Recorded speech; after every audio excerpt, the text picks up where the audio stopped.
tunaketi. Wanafunzi tuanzie pale Igogi, mtuongoze. Twende namna hiyo. Aya, CFA culture. Jehovah you. Thank you so much wanafunzi. Tuko na Tugen Estate. Asante sana. CFA culture.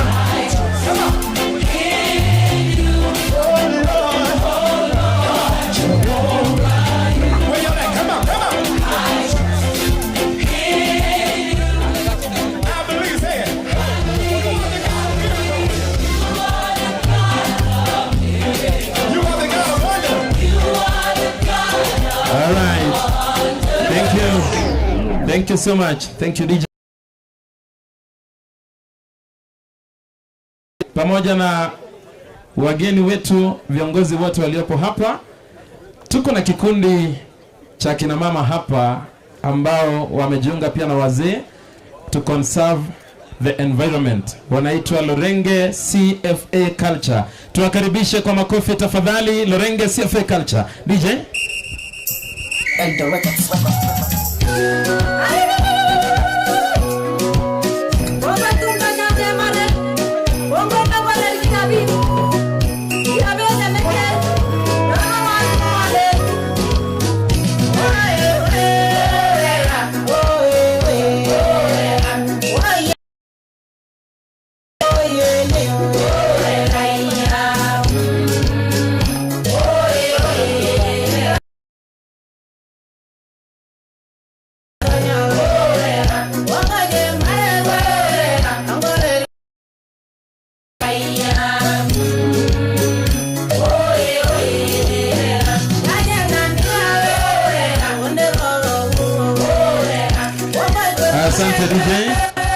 Asante DJ.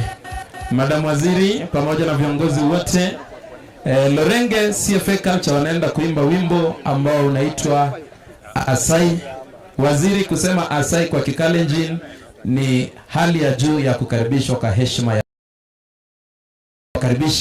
wakaribisha waziri kinyumbani. Asai asayo. Asai asayo.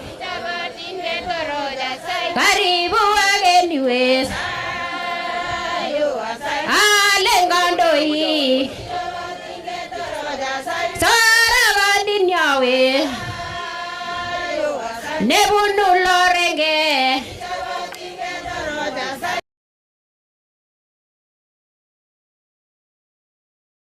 Taekya.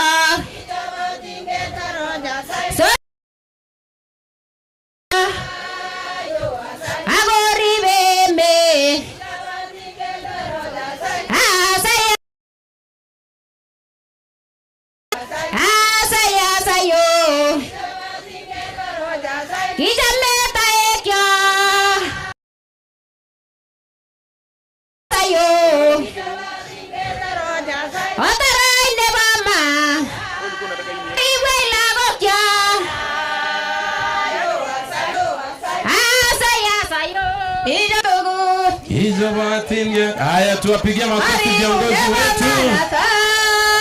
Asante Lorenge. Wapi Natasha?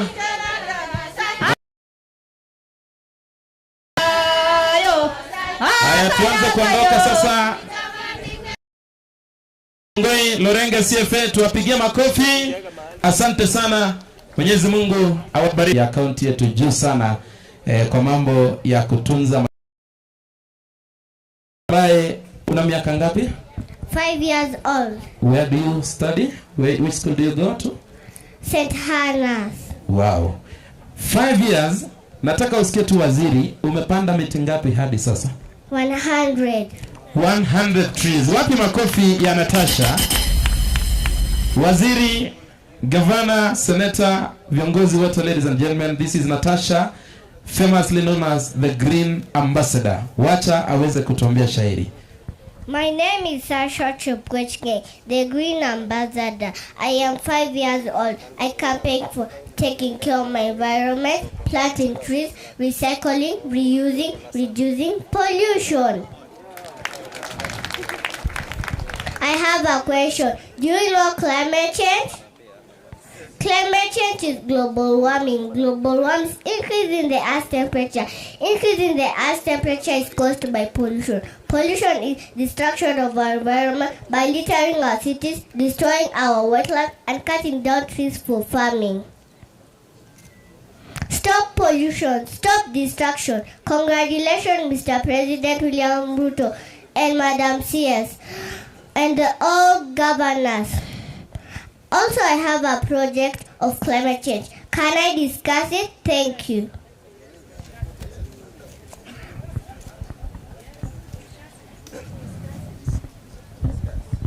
Oh, you are done. Makofi ya Sasha tafadhali. Thank you so much Sasha. Nataka uende hivyo. Haya. DJ wekea wimbo tafadhali. Uende pale usalimie waziri ndio ule, usalimie governor pamoja na senator, mjumbe. Pigia makofi tafadhali. Tumpigie mrembo wetu makofi, Sasha the Green Ambassador. Wonderful. Wonderful. Makofi ya Sasha Ambassador. Thank you so much. Very nice.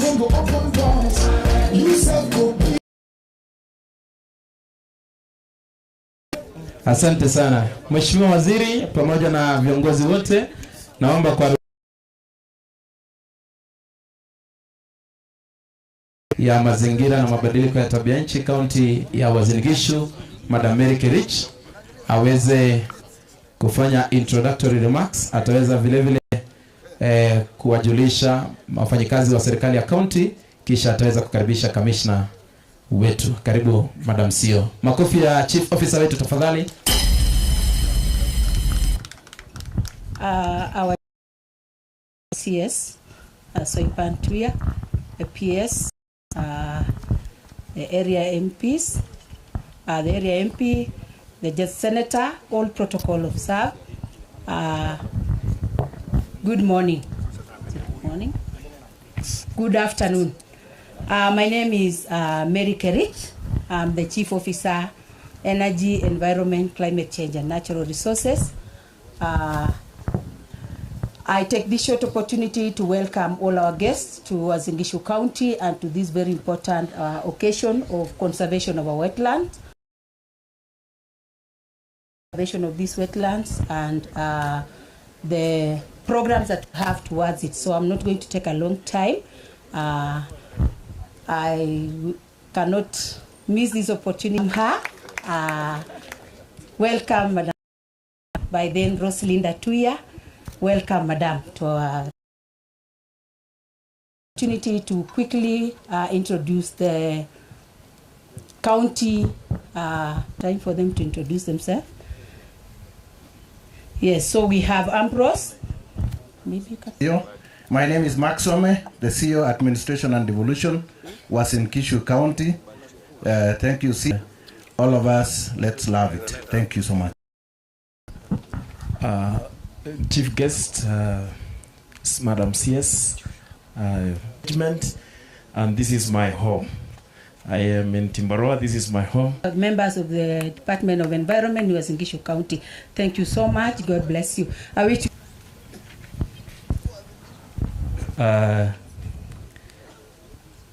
Cabinet Secretary, our PS, honorable members of Parliament, Senator, Governor. Kwa ufupi tu ni kwamba mgeni wetu wa heshima mahali tupo, tuko na pande lingine. Kujeni hapa muonekane kidogo. Ma DCC, ma CCs, ma chiefs wote. Tunamna hii mnabaki na mnaendeleza mradi huu. Kwa hivyo ni vyema waziri na PS na viongozi wote. Mgeni wetu wa heshima, sisi tuko chonjo. Tuko chonjo kabisa hapa tufanye kazi.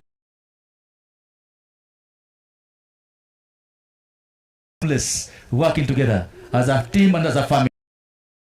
Wale wakaji kutoka Baringo, tafadhali Madam, introduce your team. Okay, you can introduce yourself first. Madam, I'm Joseph Ongaya, the Sub-County Police Commander. Welcome, Madam. But Sub-County Commander Koipatek. Riyadh Chief Segutul Location, Koipatek Sub-County. Thank you, Madam. Madam, I'm Wawero Edward, Assistant Chief, Nyakio Sub-Location, the immediate neighbor to Uasin Gishu County. Thank you. Madam, I'm Nicholas Rotich, Assistant Chief, Mubres Sub-Location. Welcome, Madam. Madam, I'm William Maitsi, Assistant Chief, Equator. Madam, I'm James Chiriot, Chief Mumbres Location. Thank you, Madam. Madam, Madam.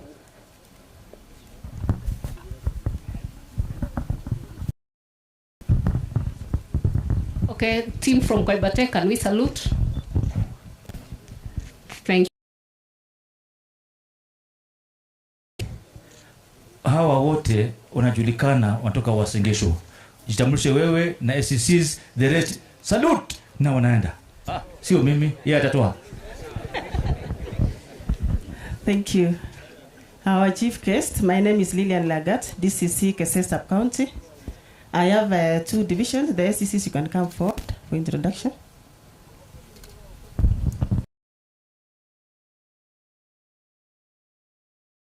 Tirad Division. Thank you, Madam. I'm Rachel.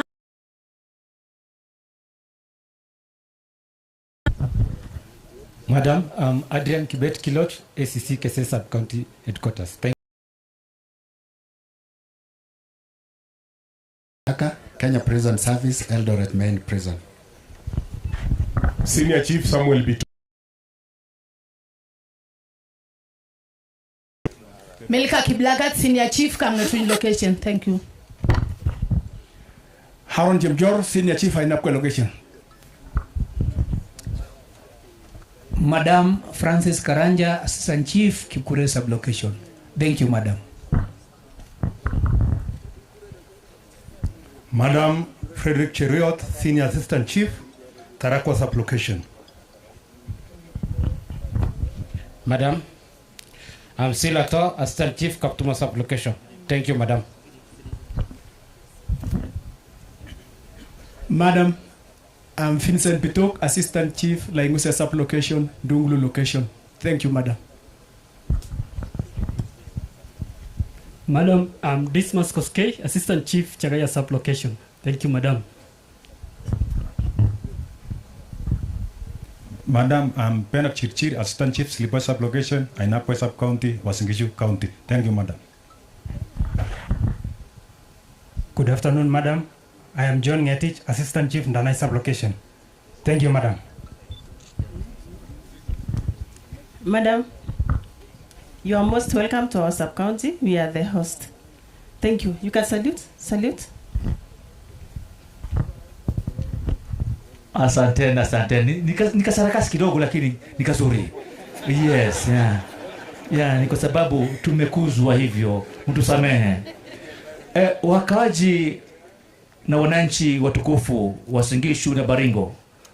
Hamjambo tena. Wakaji wa Baringo, msijisikie na yatima ya kwamba county commissioner wenu yuko wapi. County commissioner wenu tunajua yuko na apology, tunawasiliana na yeye, saa hii yuko ngambo ile nyingine kikazi. Kwa hiyo tuko pamoja na wakaji wote kutoka Baringo, tafadhali tusikieni kuwa nyumbani. Naomba wafanyikazi wa serikali kuu wasimame mahali walipo. The security team and the head of department kindly faster msimame. Nyinyi ni head of department. Shingo zinaumia tafadhali. Karibu shingo zinaumia kujeni. Nema ongoza. Security team wewe unakaa na kwa pamoja. Unajua mimi huwa sina haya, huwa nasema hapo tu. Hiyo ndio baba wangu. Karibuni. Our guest of honor, my name is Solomon Kiyu, County Director of Environment, Uasin Gishu. Madam CS, my name is Kenneth Moski.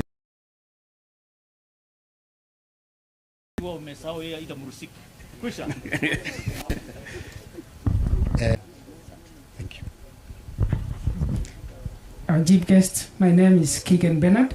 I work with the National Council for Population and Development. Thank you.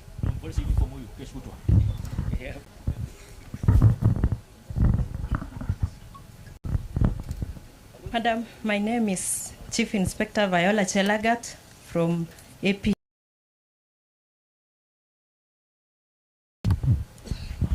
Madam CS, jina langu naitwa Joshua Talam, representing CFC.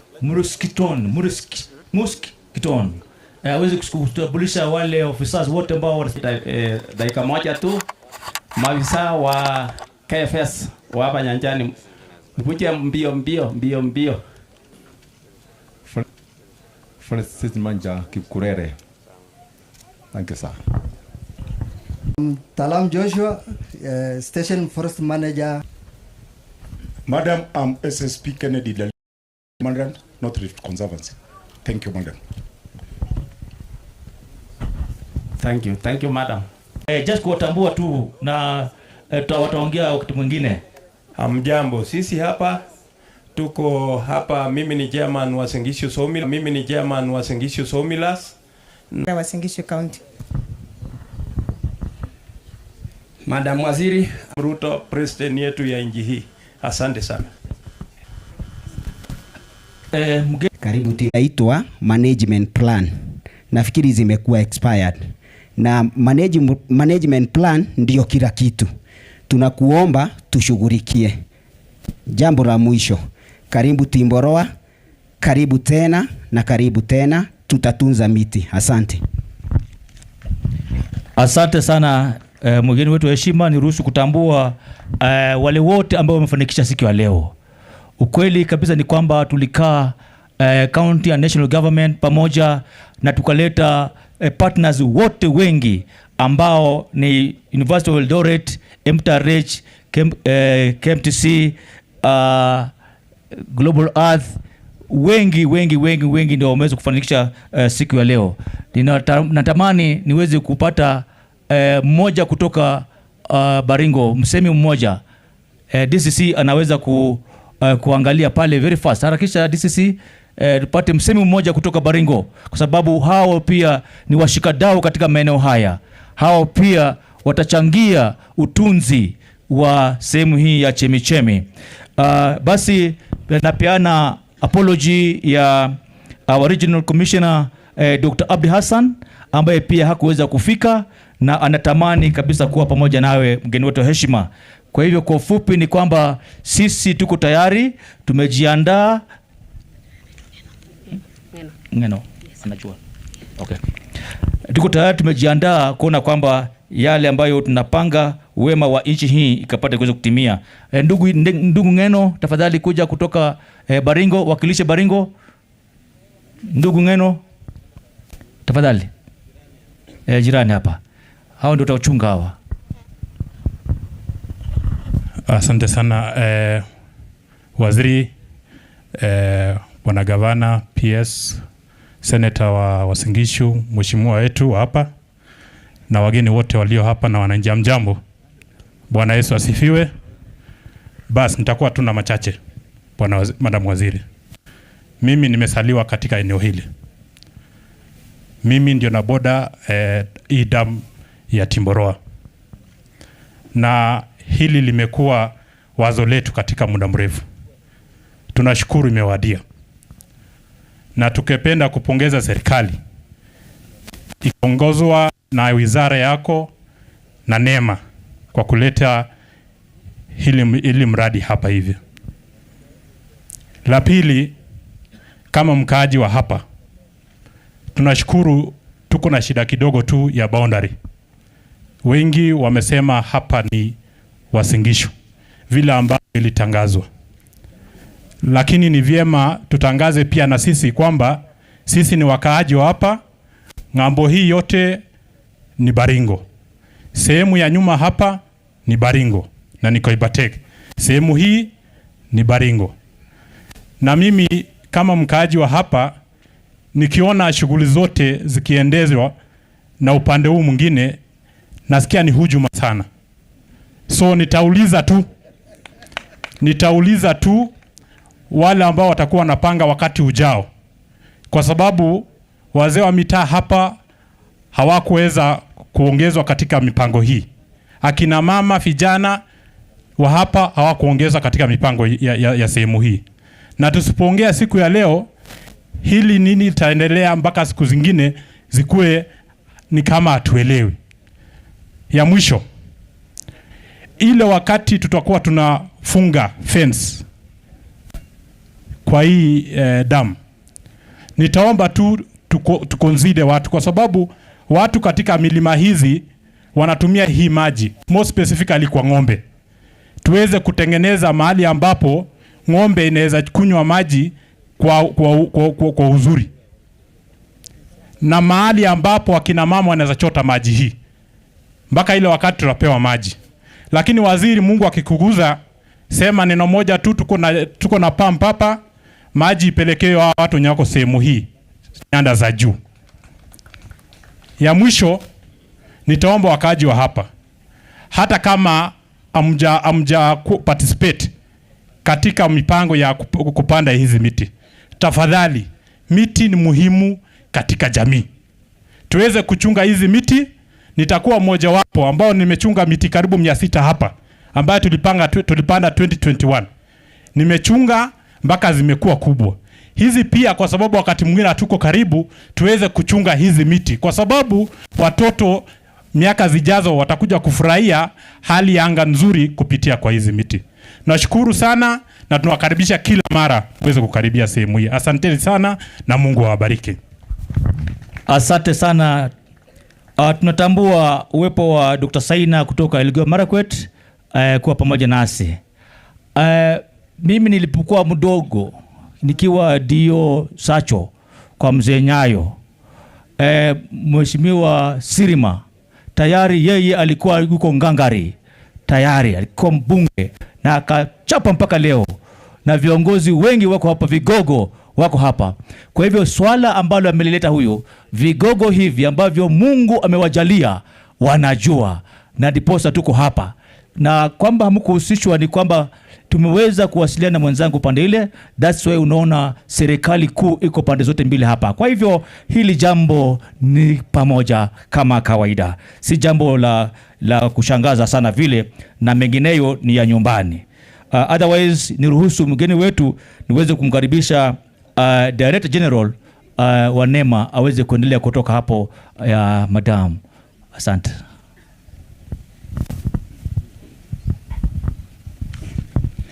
Asante sana our County Commissioner Dr. Nyale, our Chief Guest Cabinet Secretary Minister of Environment, Climate Change, Forestry Honorable Soipan Tuya, Governor Dr. Jonathan B, Senator Mandago, Principal Secretary Engineer Festus Ngeno, Honorable Members of Parliament present and other political leaders, County Commissioner Uasin Gishu, Ngao leadership present, NEMA Board Chair Mr. Emilio Mugo and Board Chairpersons present here, and Board Directors of State Corporations, Heads of Government Agencies, Non-Government Agencies, Development Partners, Distinguished Guests, wananchi watukufu, amjambo.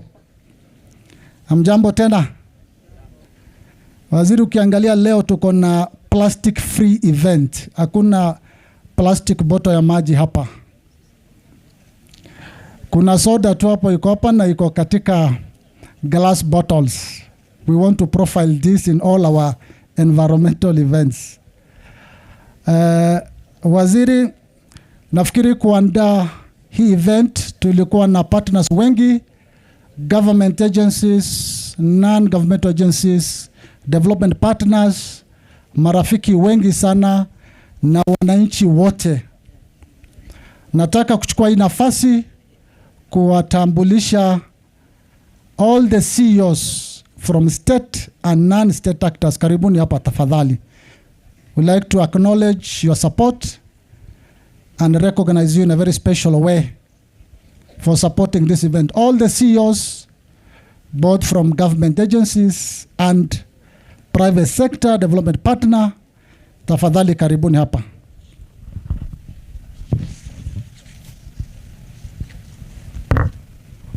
Tuharakishe tafadhali, tupiga line hapa kidogo.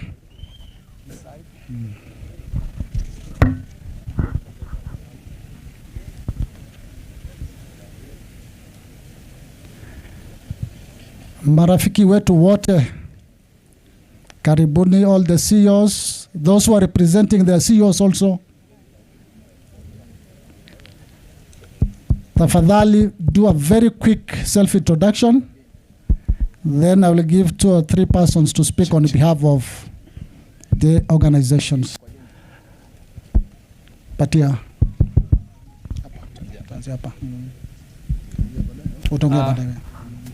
Just introduce yourself. Okay. Kwa majina naitwa Daktari John Kipkorir Chumo, mkurugenzi tendaji wa Mama Doing Good, ikiwa ni initiative of our excellence Mama Rachel Ruto.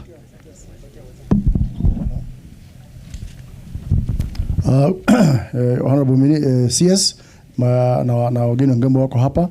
Majina yangu ni Alex Lemarkoko. Mimi ni Chief Conservator of Forests. Nasimamia kazi ya msitu katika nchi. Asante. Waziri na mimi naitwa Mamo. Where I come from, we have very few names. We repeat names. Director General Nema. Okay, thank you.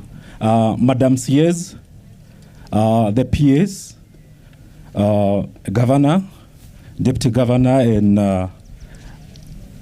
all protocol observed. I'm Christopher Moshiri from Kenya Electricity Generating Company, known as KenGen. And we are glad to be here and actually supporting rehabilitation of these wetlands through a donation of 10. Madam CS, our PS, na watu, our staff from Baringo, Tarbo, and Lund. They are not coming as they should. So I want to announce, guide your trees, remember to record them in Jazamiti. Thank you. Wapigie makofi tafadhali. Hawasio. Governor, members of Parliament, and from the committees of environment, I can see them here. Chairman, and every wetland is linked to a water towers. A water towers is a watershed. So to be part of this team. Thank you. Honorable CS, PS, Governor, you wanted to come, but because of unavoidable circumstances, you could not come. But he sent me with a very clear message that Net Fund on issues of ecosystem restorations and particularly wetlands. Thank you so much. Tafadhali, no speeches, name and organization. Kindly, we move faster. My name is Alice. I'm the County Coordinator, Kenya Red Cross. Asanteni. My name is Mary Njogu, Secretary, National Environmental Complaints Committee. My name is Ronald Kimtai, CEO Environment Institute of Kenya. My name is Zainab Salim, Assistant Director, Shirika la Huduma kwa Wanyama wa Pori. My name is Anam Chakari, Regional Held Wildlife Clubs of Kenya, representing our CEO, Dr. Margaret Otieno. Thank you.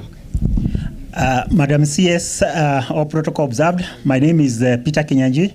I'm representing Managing Director, Bwana Gala Oloitipip, Ewasonyiro South Development Authority. We are based in Narok, and we are passionate about bamboo, and we have donated a lot of bamboo that we are going to plant here, which are really very good for conservation of catchment areas and wetlands. Thank you. Madam CS, all protocols observed. My name is Flora Awiro, Earthlands Reforestation Foundation. Up to date, we've now planted 16 million trees last year. We are very passionate in bamboo, and we look forward to planting more trees this year. Thank you very much. Chief Case, my name is Alfayo Lel, Managing Director, Kapsabet Nandi Water and Sanitation Company. Asanteni. Madam CS, all protocols observed. My name is Lagat Hilary Buzeki, Director, Green Earth Ambassadors Foundation, touching North Rift region. I want to appreciate your work. And so far, we've done 500,000 tree seedlings. Thank you. My name is Pamela Mwange, and I'm from the Kenya Meteorological Department. I am representing my director, Dr. David Kikungu. Thank you. Honorable CS and all visitors, we are happy to be here. Kenya Vision 2030. My name is Juliet Moremi, in charge of the Social and Political Pillars Directorate. And we have partnered with NEMA, and we are committed to ensuring that we have a clean and healthy environment. Asante sana. Madam CS, all protocols observed. My name is Dr. Judith Nyunja. I'm the head of research, Wetlands Ecosystems. I'm representing our CEO from the Wildlife Research and Training Institute, Dr. Patrick Omondi. Thank you. My name is Andrew Bowen. I'm representing the CEO Moi Teaching and Referral Hospital. Thank you. Thank you. My name is Daniel Kibi, representing CEO Boresha Sacco, Jacob Mengich.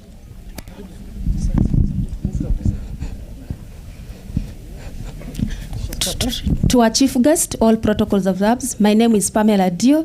I am coming from Fauna and Flora, representing the country manager. Madam CS, Governor, my name is Kibet Ngeno from Bomet County, Volunteer. Thank you. All protocol observed. My name is Jerusa Sunguti from Kenya Revenue Authority. Thank you. Madam CS and all protocol observed. My name is Sheila Koech from the Green Earth Organization. Karibuni sana Timboroa. Madam CS, my name is Josephine Biwot from Advocacy for Change. We say go green, go clean, be healthy, and be wealthy. Madam CS, I'm Dr. Saina from the University of Eldoret, representing our Vice Chancellor, Professor Chiruyot, was not able to come, but we have come as a strong team. We are around. We are going to partner. We are a very strong team on environmental issues. Asante sana. Thank you so much. Madam CS, my name is Karen Katenya from Advocacy for Change Foundation. We believe agroecology is a key player in Westland conservation. Thank you. Thank you. Madam CS, my name is Daniel Kimwetich, Principal KMTC Eldoret Campus. I've come with staff and students to participate in this exercise. Thank you. And my name is Josephat Bet. I'm representing USAID Ampathuzima, Uasin Gishu County. Thank you. Madam CS, my name is Janet Kipiatich, representing the Director General, Kenya Rural Roads Authority, Engineer Philemon Kandia. Thank you. God is good.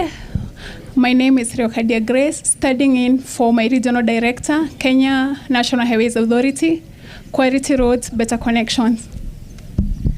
My name is Teresa Aoko from the East African Wildlife Society, representing our Director, Nancy Ongonje, and the Coordinator for Kenya Wetlands Forum.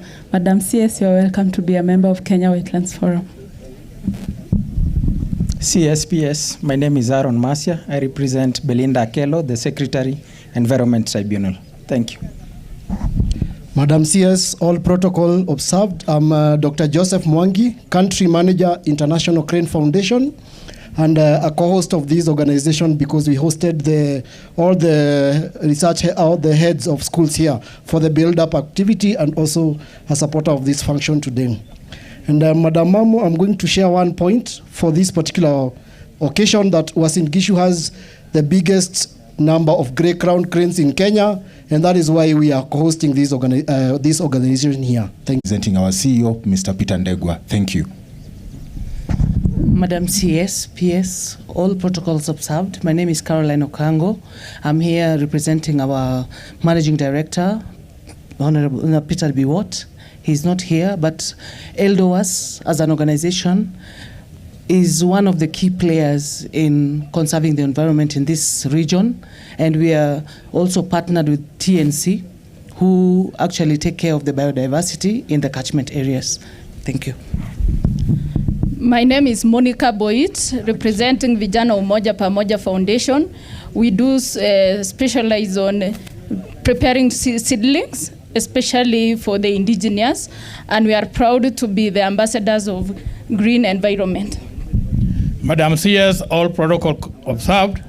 I'm Professor Paul Omondi, Professor of Environmental Management. and I'm here on behalf of Moi University, representing Moi University. Thank you very much. Madam CS, my name's Benson Jehia, representing ISACO organization. We deal in tree planting, environmental conservation, and civic education on environmental issues from Baringo. Thank you.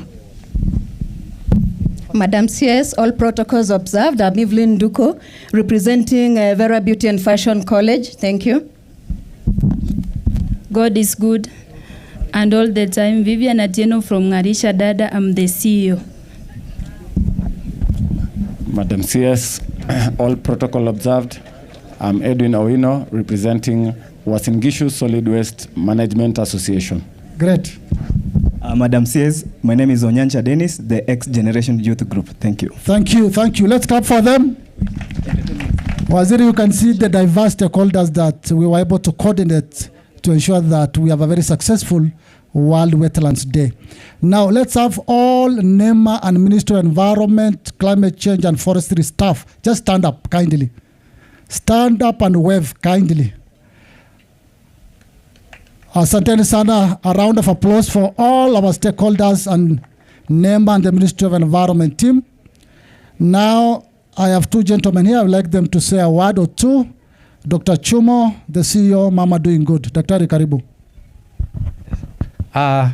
Waziri ambaye leo ni mgeni wetu wa heshima, gavana wetu, wabunge ambao wako hapa, Honorable Sirma, Mheshimiwa Senator wa Uasin Gishu, PS, Chairman who are here, and all the protocol observed.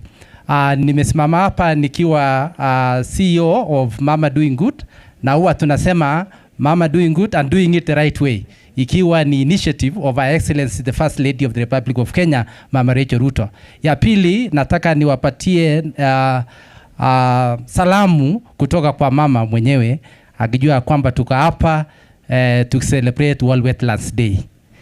I want to say this, mgeni wetu ya heshima, ya kwamba Mama Doing Good ikiwa na pillars tatu. Ya kwanza ni women economic empowerment, ambao tunashughulikia hasa wamama katika nchi yetu ya Kenya. Na ya pili ni environment and climate action, na ya ambao leo kabisa ndio tumekuja kuungana na wananchi na all the stakeholders here kuona ya kwamba conserve the wetlands. We are aware mheshimiwa, ya kwamba katika nchi yetu ya Kenya tuko na wetlands nyingi, and the wetlands that we have, we need them to be conserved because they are actually the source of water, and we know as a country we have a serious scarcity of water, and therefore once we have water, and the most affected people in terms of issues of water ni wamama.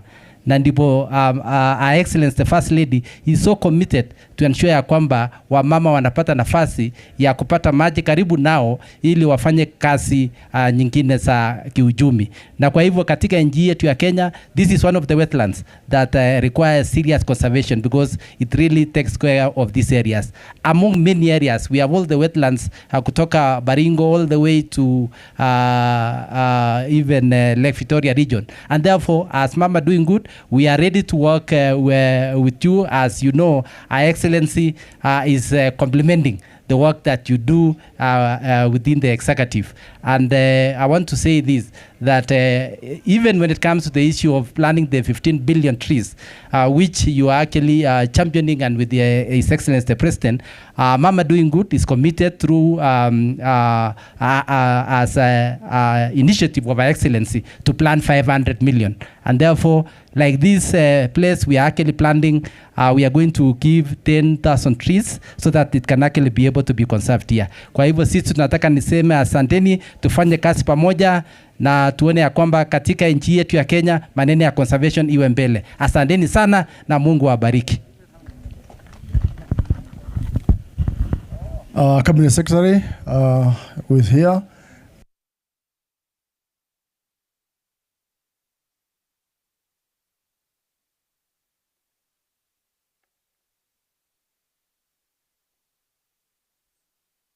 Staff and members of the public, good afternoon. Jambo. Kama vile umesikia, naitwa Alex Lemarkoko, nafanya kwa Kenya Forest Service. Mimi niko na mambo manne tu. Ya kwanza ni kwamba mahali tuko hapa ni sehemu ambayo imetengwa, ambayo ni forest. These are gazetted forest.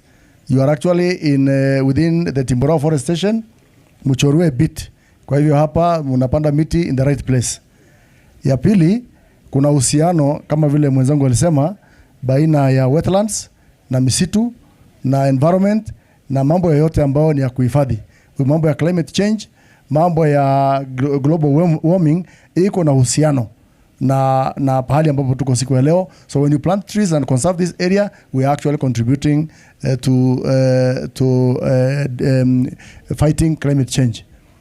Ya pili, sisi kama Kenya Forest Service tumekuwa tukiungana na NEMA kwa mambo mengi sana.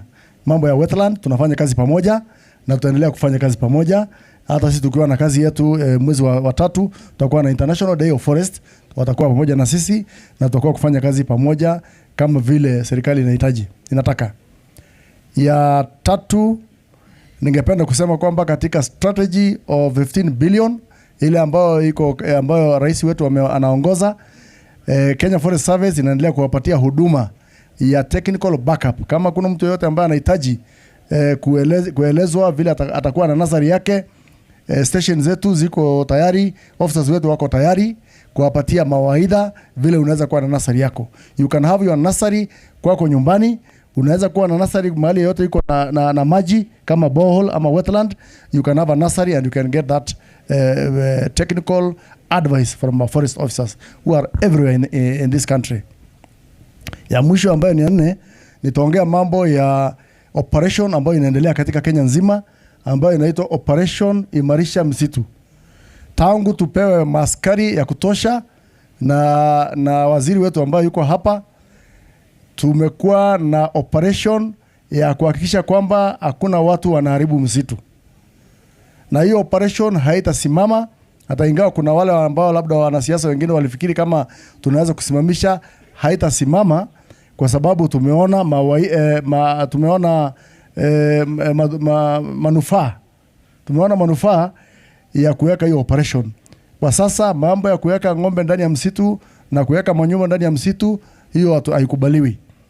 Kwa hivyo katika eneo hii nataka kushukuru sana wananchi wa hapa ambao wamesupport hiyo operation.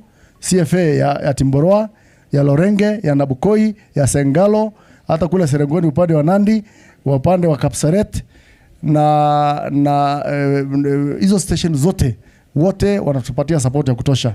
Nimesikia kwamba bado hamjarenew PFMP yenu. Tutaenda kufanya hiyo kazi kuhakikisha kwamba mna renew PFMP ili tuweze kuwa na document ambayo inaweza kutumika kutafuta resources ya kufanya conservation. Mimi nashukuru kwa wakati huu na tuko tayari kuwapatia support wakati wowote mnapohitaji. Thank you very much. Thank you. Thank you, CCF. Our chief guest took an organization that has been working at the grassroots to ensure that this wetland is well protected and profiled vizuri. I want to invite Sheila Koech, the founder and director of the Green Earth organization. Sheila.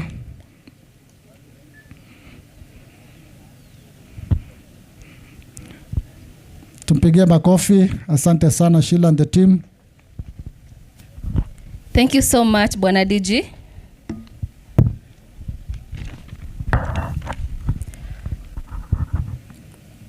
Madam CS, Honorable Soipan Tuya,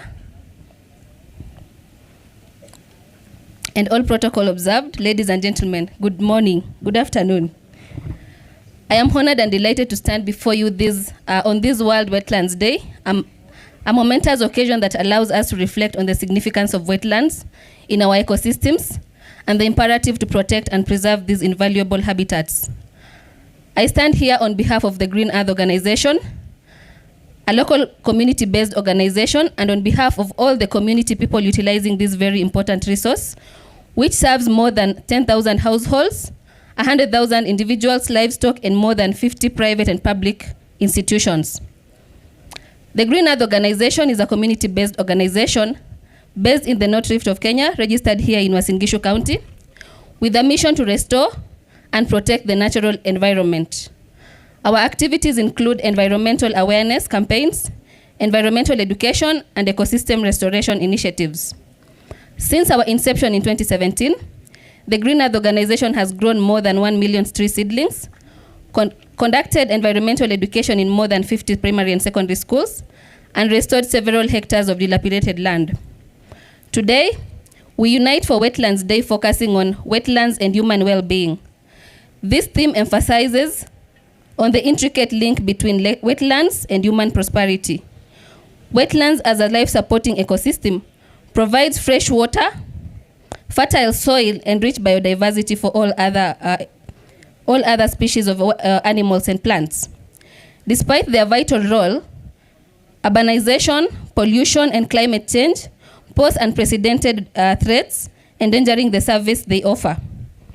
As stewards of the planet, it is our responsibility to recognize and preserve wetlands for our well-being. Beyond admiration, active engagement in their conservation safeguards the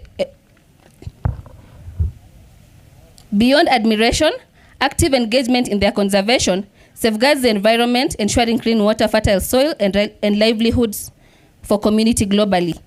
Let's celebrate the beauty of wetlands, including Lake Narasha, acknowledging them as components of Earth's web of life.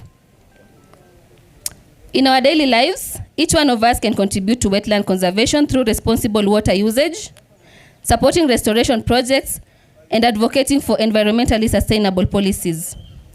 Madam CS, apart from Lake Narasha, we have other wetlands around here that are also dwindling and facing the threat of extinction. I urge the county government of Uasin Gishu, as well as NEMA and our Ministry of Environment and Climate Change, to join hands with us to see that all these other wetlands around here are restored and adopted. I would like to mention to our chief guest that yesterday on 1st February, we had a successful run that was called the Timboroa Forest Run. This was flagged off by our very own PS, Engineer Festus Ngeno. The run had two categories of competition, 5 kilometers and 10 kilometers. Thank the Ministry of Environment for it. We can see that fencing is just about to be concluded. And all these trees, all these holes that have been dug, I'm sure they'll be filled with trees. Let them just come. Just a minute, please rush. We don't, led by our patron here, we have our officials and our members who are present here. Thank you so much. At the local level and also at the national level. And I want to take this opportunity to welcome the county minister. All protocol observed. I want to mention that Uasin Gishu Government Department of Environment can introduce conservation measures that introduces land losing endo in waziri engineer losing endo in waziri engineer losing endo ni waziri wa sports and just to waziri wa sports and just to mention my first boss, Your Excellency Governor. Thank you so much, Waziri. Now, Waziri, let me take this opportunity to make my Waziri. I also want to take the opportunity to profusely thank. Additionally, I want to thank the Green Earth Organization team led by Sheila for agreeing to Tino Soyet, Tiniko Wetland Origuda, management led by Mr. Emilio Mugo for all the support. It would not have been possible without the support of our Board of Management. Waziri, in addition to the protection and restoration interventions, NEMA has developed robust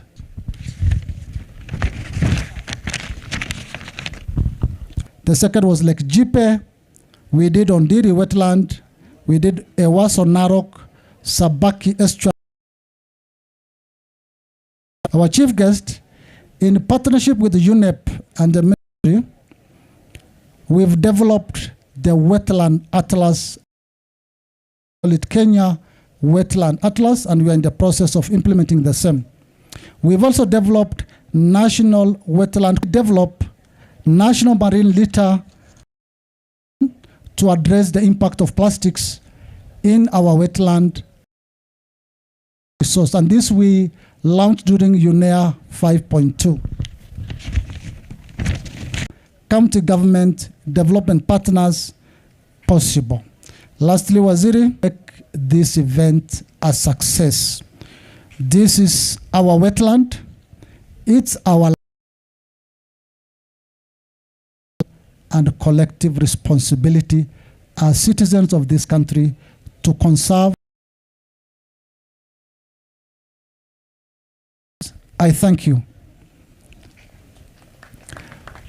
And now it's of management, Mr. Emilio Mugo. These are the board members present. Karibu Chairman.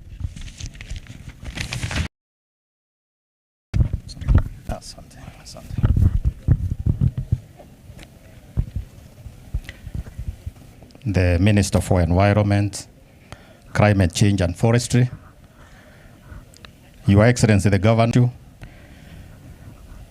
MPs present, including the local MP, the Director General of NEMA, and you challenged by the support that has proceeded with the program. I promise that after you have introduced yourself, mambo yangu ni matatu tu, hiyo ya kuintroduce na Thank you. I'm Professor Ngome. All protocol observed. Kwa heshima, Madam.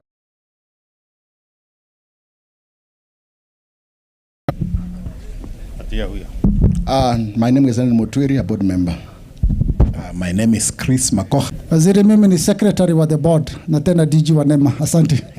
But yeah, they are the I don't know why they Siomua.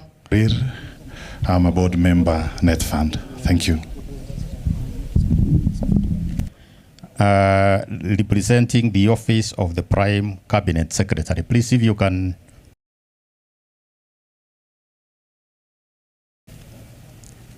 Please introduce yourself so that you can go on record. Thank you. Your Excellency, the Governor for Uasin Gishu, waheshimiwa ambao wako hapa siku ya leo, administration. Mimi ni jirani wa hii county, mimi natoka Elgeyo Marakwet na nafanya kazi na mazingira na mambo ya wetlands. Nimekuja kurepresent yeye kwa ofisi na amesema kwa kazi ambayo mnafanya tunajua umuhimu ya wetlands. Wetlands inasaidia sana kupambana pia na mambo ya mabadiliko ya na International Convention ya Ramsar, na tuhakikisha kwamba lazima we map all the wetlands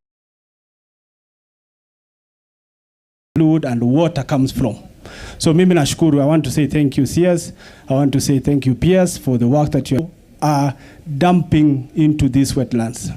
They are being used in going like now the issue of eucalyptus, and I'm very happy that the government has taken a very in terms of eliminating these kind of species that are going to eat our wetlands. So mimi naomba na mimi nashukuru wale organization ambao wamepambana hii.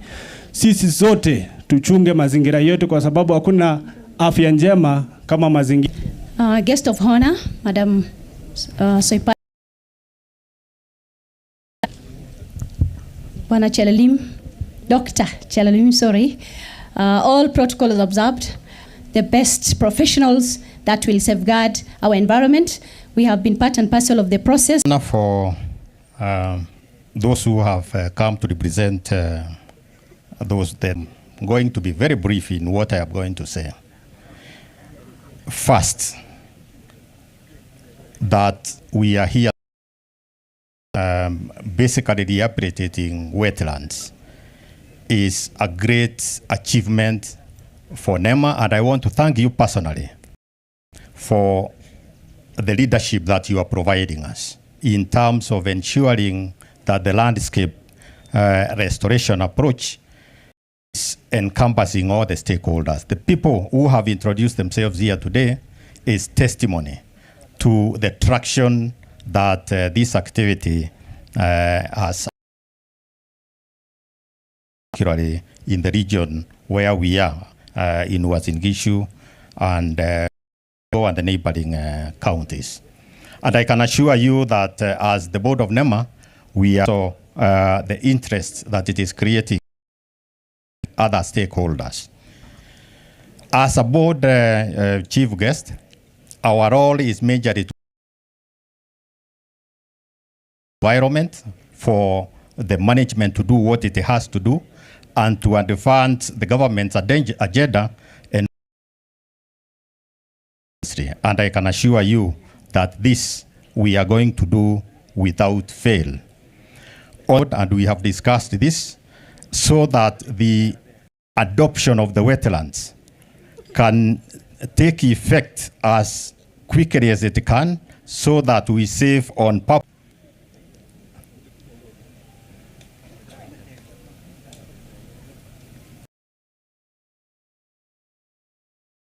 And I want to invite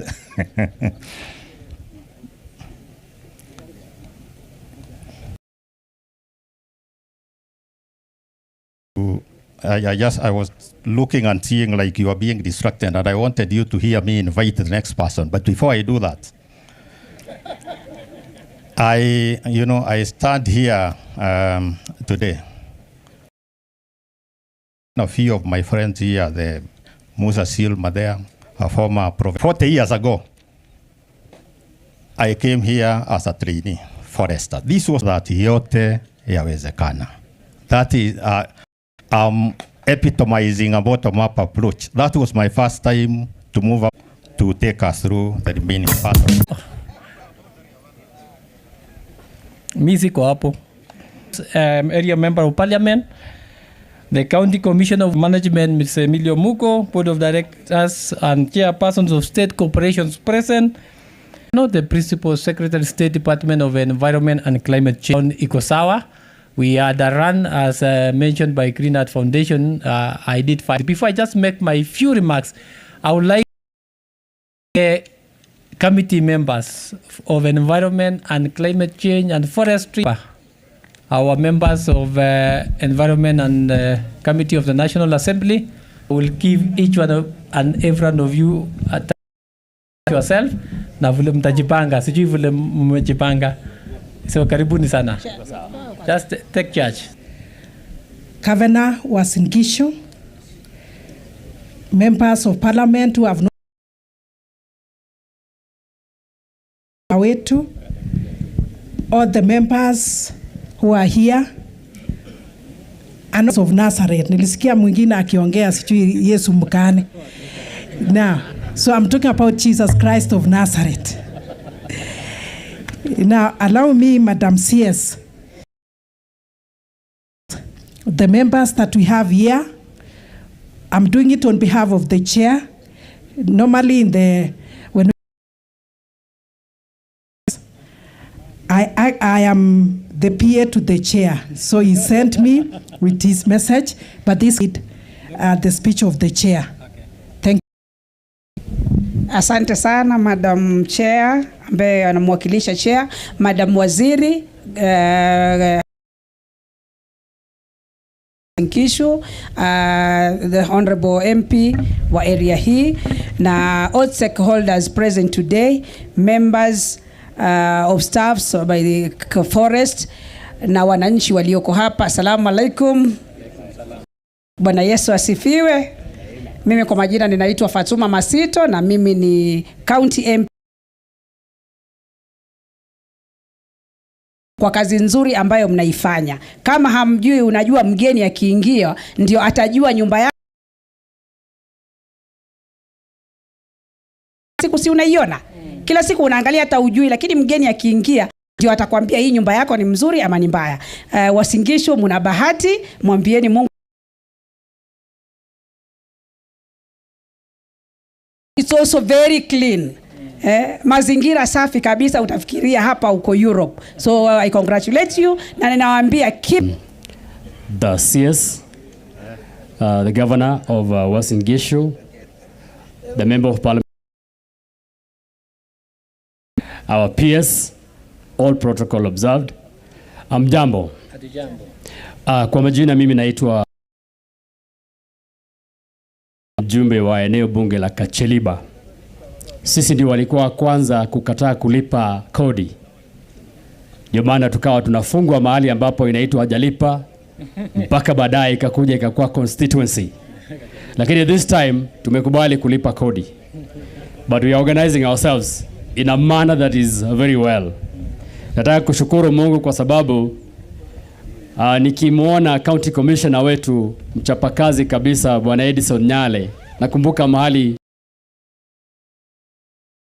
commissioner, najua nyota yako bado inaendelea tangu tulipotoana huko Baringo Pokot ndani ukiwa DO, mpaka tukaenda na wewe ngambo tukarudi, na ninaona mambo mazuri hapa yanaendelea. Sitasema hiyo. Ya mwisho, sisi kama bunge tumekuja kushikana na ministry hii yetu. Sisi ndio tunasimamia mambo ya environment katika bunge, and we have given ourselves the reason why we are here in large numbers is because we understand that the president has an agenda for this country and that the requires all of us as a country. Ndio maana sisi kama bunge najua kwamba lazima wakati ambapo resources, mahali ambapo keki ya serikali inakatwa ni hapa katika bunge. Sumu. Ni ukweli ama uongo? Asante. Asante sana.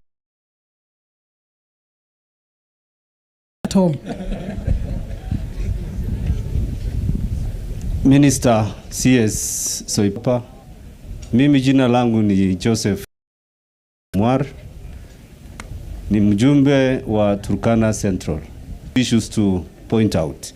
Ya kwanza, kuna kitu inaitwa World Forest Day, World Water Day, World Wetlands Day na World Environment Day. Yote ni maneno ya mazingira.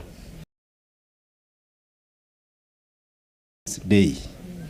Sasa sisi watu wa Turkana tunawaonea nyinyi wivu. So there is that declaration by UN General Assembly on combating desertification and these other things and drought. But one that is celebrated to conserve our environment ni, na wakati mmeambiwa ya kwamba mtunze miti isaidie sisi ambao tuko kule chini, mtunze miti. Hiyo ni jambo la kwanza.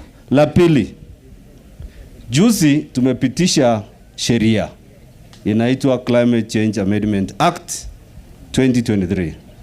Mheshimiwa Governor, kuna kitu inaitwa carbon offset na maneno ya carbon projects. Ni mzuri sana uangalie kabla hujaangalia maneno ya carbon markets. Na ujue jinsi maneno ya resource sharing, how the communities participate in ensuring that they get their carbon credits paid directly to them and even to the county government. Hiyo ni kitu muhimu sana.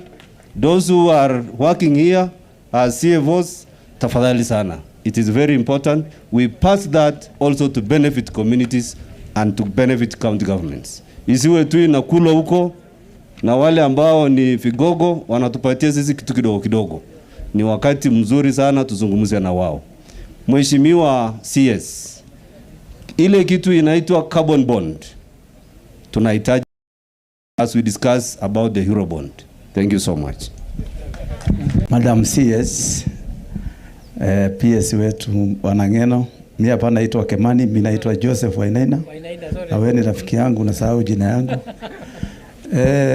Governor wetu, MP wetu hapa Bwana Sirima, tulikuwa naitanga ya governor samani. Yeye ni neighbor yetu hapa. Viongozi wote bila majina, mimi naitwa Joseph Wainaina Iraya. Madam C, nimesaliwa hapa Kipkurire Forest. Vile nasikia watu wanasema hapa ni watu ya Kipkurire Forest. Nimefurahi sana Madam CS sababu Madam Wasiri kwa ile kazi unafanya. Sababu mimi ni mwenyeji hapa. Hii maji unaona hapa, tunakuomba Wasiri. Na sisi sinatoka pandile ingine. Sinatoa hiyo mchanga zinatoa mchanga, ingine zinafunika hii maji. Kama ingekubalika na kama una uwezo, unaweza saidia kaunti yetu ya Uasin Gishu, sababu hatuna maji, na hii maji inaweza toka hapa iende mpaka Eldoret, na ni maji mingi sana. Kama itawezekana, tuweke fenzi mzuri hata kuliko hiyo nimeona mmeweka.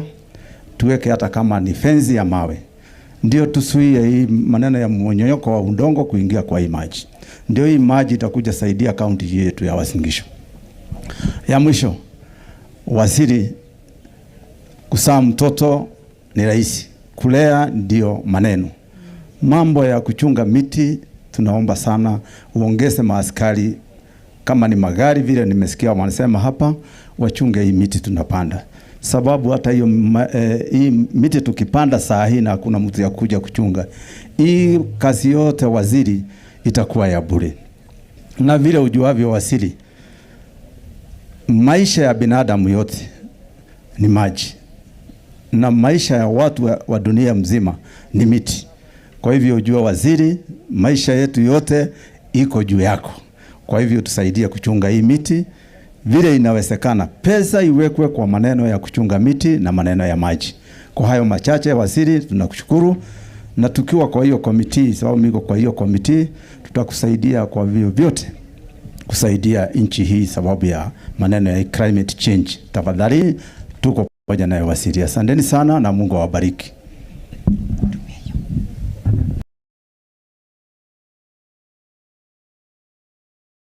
Thank you very much. Before I read the speech, tuko na one of our directors, that is Mr. Peter Chemweno. Please clap for him. Thank you very much. We also have the secretariat from the department. I'm sure they are within. Let them wave and clap for them. Madam CS. I heard the girl saying, Madam, Madam. I felt like also saying, thank you so much, Madam, for coming.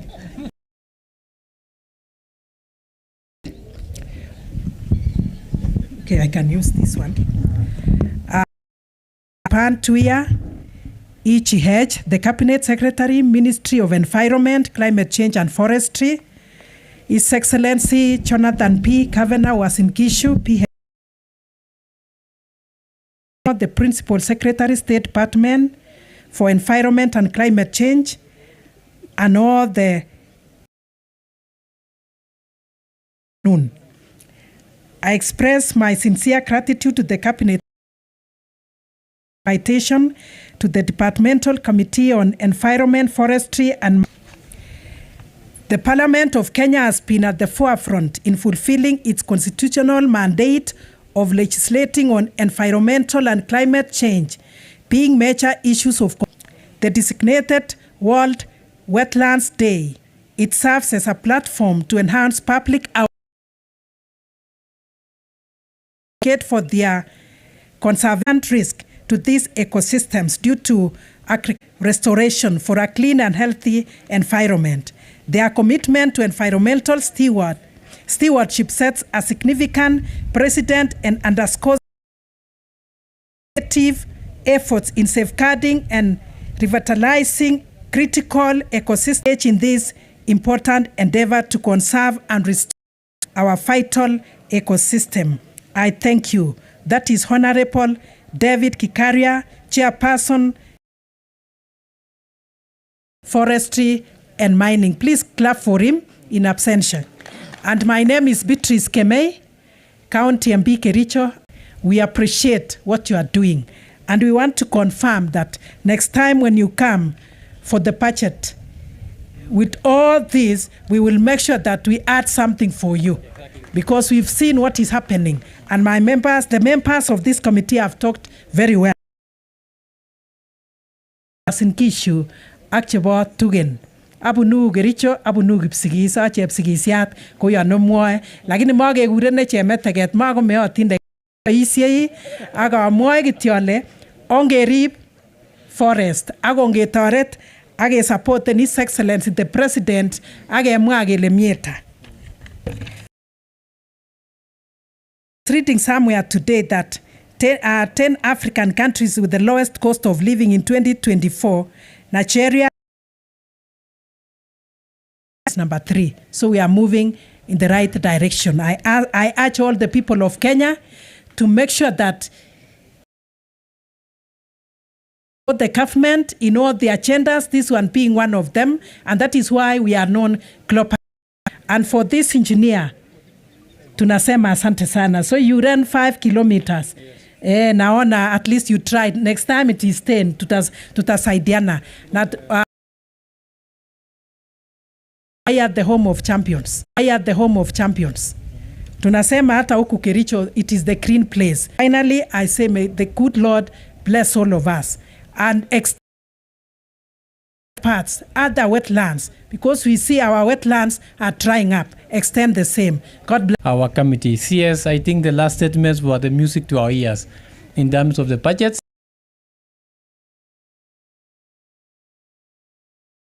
Kifaransa alikuwa akisema anakupenda sana na Mungu akubariki.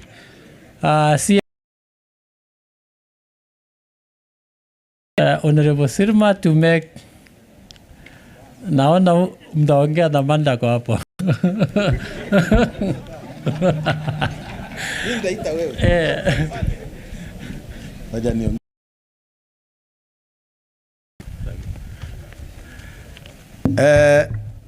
Madam CS Soipan Tuya, our women rep in Kericho, all board members, all karibuni sana Eldama Ravine. Sindio? Karibuni sana wapi? Eldama. Kabla sijasema nataka MCA kutoka Tarakwa na MCA wa Lembus wakuja hapa wawasalimie, alafu pia watuambie wanapakania wapi.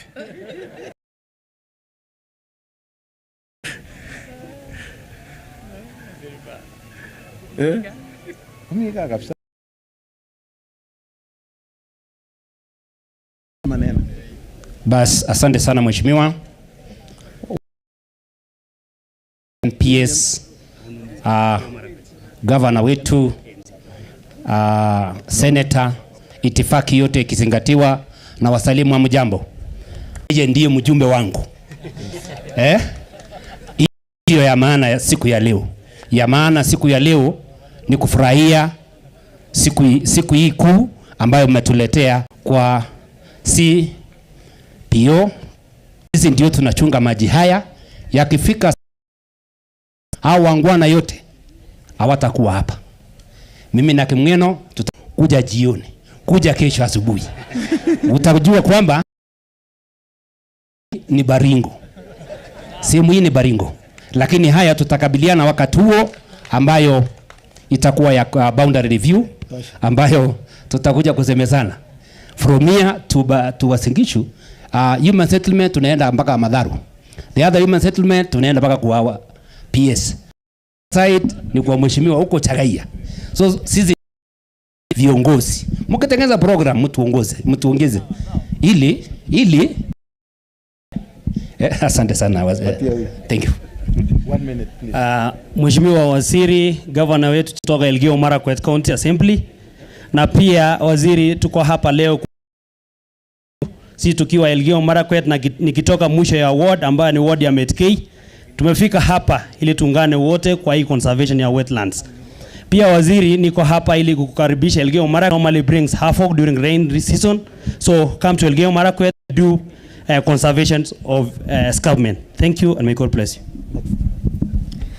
Waziri, governor, viongozi na wananchi, Bwana Yesu asifiwe. Amen. Kwa majina naitwa Honorable Eda Rotich, natoka Elgeyo Marakwet, that is the county with the highest tree cover, na tumekuja hapa in solidarity with ku conserve environment. Kama umeona, I'm the champion of environment. Last year nilipanda miti 5,000 and this year I'm sure nitapanda 10,000. Waziri, karibu Elgeyo Marakwet.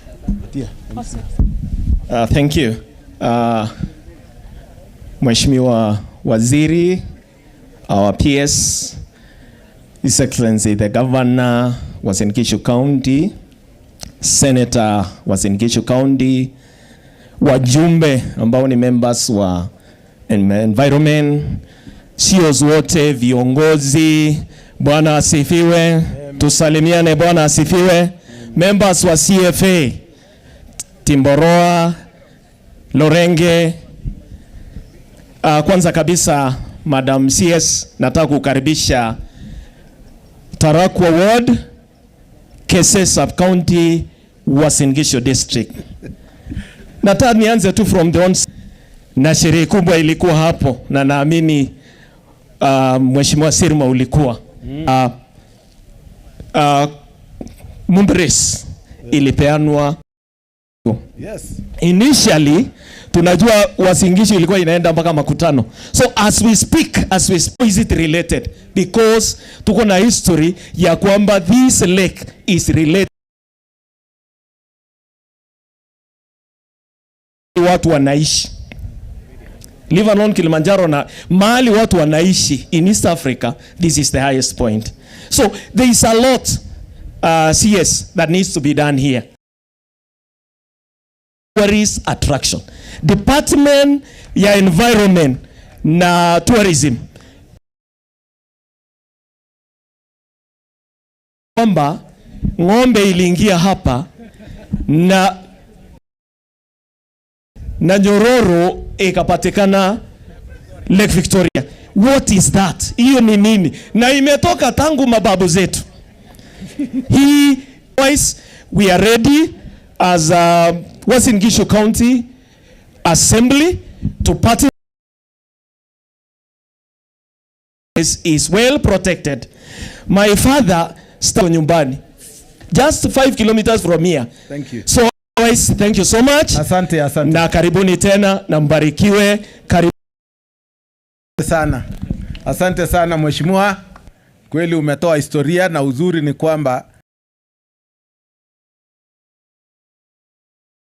your wishes may be there, lakini if wishes were horses, even the beggars again. Secondly, Waziri, as I was a forest officer in Baringo, there are many things we did in this lake. And I can, where I was the secretary of the committee of Koibatek district, the environmental people who are there, and we had actually talked about conserving. We would not be having this problem here. And the president at that time, Moi, allowed me to move to Kericho, some few people here, so that we can create a buffer zone, so that we can protect this lake. But unfortunately, there were very rough members of parliament from Kericho side, and they actually said no, they never allowed us, and that is why we are in this position. This even gotten land near here, because all the land here, the boundary is not even 10 meters or 20 meters from the land imekatwa baka mtoni. So we would have arranged so that we can have enough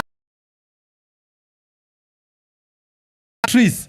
But if you have money, I'm sure these people will not refuse to this lake. So I want to ask you that a disaster which could happen on this lake, money is nothing than the disaster which you would have expected. I have that report, and that report would have made a big change. Secondly, again, is we are going to support all the environmental activities, despite the issues of, and I told you, don't worry about our boundary issues. You come, we are welcoming you, Waziri, because we respect you, and we know you are our environment and forestry minister, and therefore you cover this country. These are the issues tutamaliza peke yetu hapa. Nafikiri hiyo si maneno ya kuongea, hata hiyo ni mambo yetu, lakini historia iko, na mimi ninajua nimezaliwa mbele ya wengi hapa. I am older than even Chelilima, I'm sure. Mandago is a young boy and others. So all these people are young to me. So unajua mtu iko na umri kubwa, si ndio lazima wenye ambao wanakuja nyuma yake lazima watii. si ndio? So jameni, tusisumbuane kwa mambo ya umri, kwa maana niko na historia mingi. Yes, I have a lot of carbon dating than some of you. So the other issue is I want to ask the NGOs, as you try to do your best, let us not only benefit what you get. Let us benefit the people who live near where you want to develop. Involve us, because we are the custodians and we are the people who can make life easy for most of these lakes. We have a similar lake just down here. Nyinyi mnajua Sosit? Mnajua Sosit? It is a similar lake which is having water on top of the hill here. We have tried actually to get water ourselves. And I want to commend Mandago that he came, looked, and took the water from us. Mimi naheshimu yeye kwa sababu mimi nimejaribu kupandisha hii maji kufika ile mlima. We have a pipeline from here all the way to ile mlima ya transmitter station. Naitwa Momoniat. Tuko na tangi kubwa lakini hatujafikisha maji. Imekuwa ngumu sana because tunaweka generator ifikishi, tukalete stima ikatupatia bill ambaye haiwezekani. So all of this area where I come from, because you know Waziri, I'm just 4 kilometers from here, 5 kilometers from here. We don't have piped water in the whole of Mumberes area because of one thing. We are not able to move this water to the benefit of the people who live here. So we want some rocket science to come and God to help us so that we can get piped water. Because if you have money to do other things, think about the people who live near you. And I'm here. I'm one of the persons who don't have piped water. Bado tunaenda ile ya kufanyia namna hii. Sasa hiyo ni ndio unajua hiyo ni asubuhi ni baridi sana. Yes. So we don't have that water. So Waziri, I know CEC Environment amesema labda wanataka kufanya registration. Hiyo ni maneno tutakuja pamoja tukae chini. Hiyo italete maneno kidogo, lakini waja tu register ni yetu, lakini tukae kama tunajua it is a shared resource for this country, not for a particular area. Let it be a countrywide project. The other issue, Waziri, I'm sure we are going to have a meeting very soon with you. You know, we have put, we worked with you to have the 5% CDF allocation done for environmental or climate change activity. And you have played a key role in that. And therefore, very soon, we want to have a paper to know how to guide the usage of that money, because we're going to be both shareholders in terms of environmental issues and also in terms of what we want to do, the development we want to do in our place. So we want to thank you that we're going to work together, and we shall be working together in all other activities which relates to the flagship projects for His Excellency the President.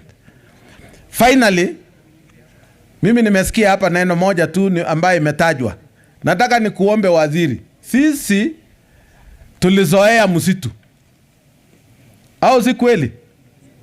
Mulikuwa mnalima, mnakuwa na mambo ya kuchunga ng'ombe, na mimi najua Emilio Mugo anajua hii maneno sana, hata ile Markoko anajua hii maneno sana.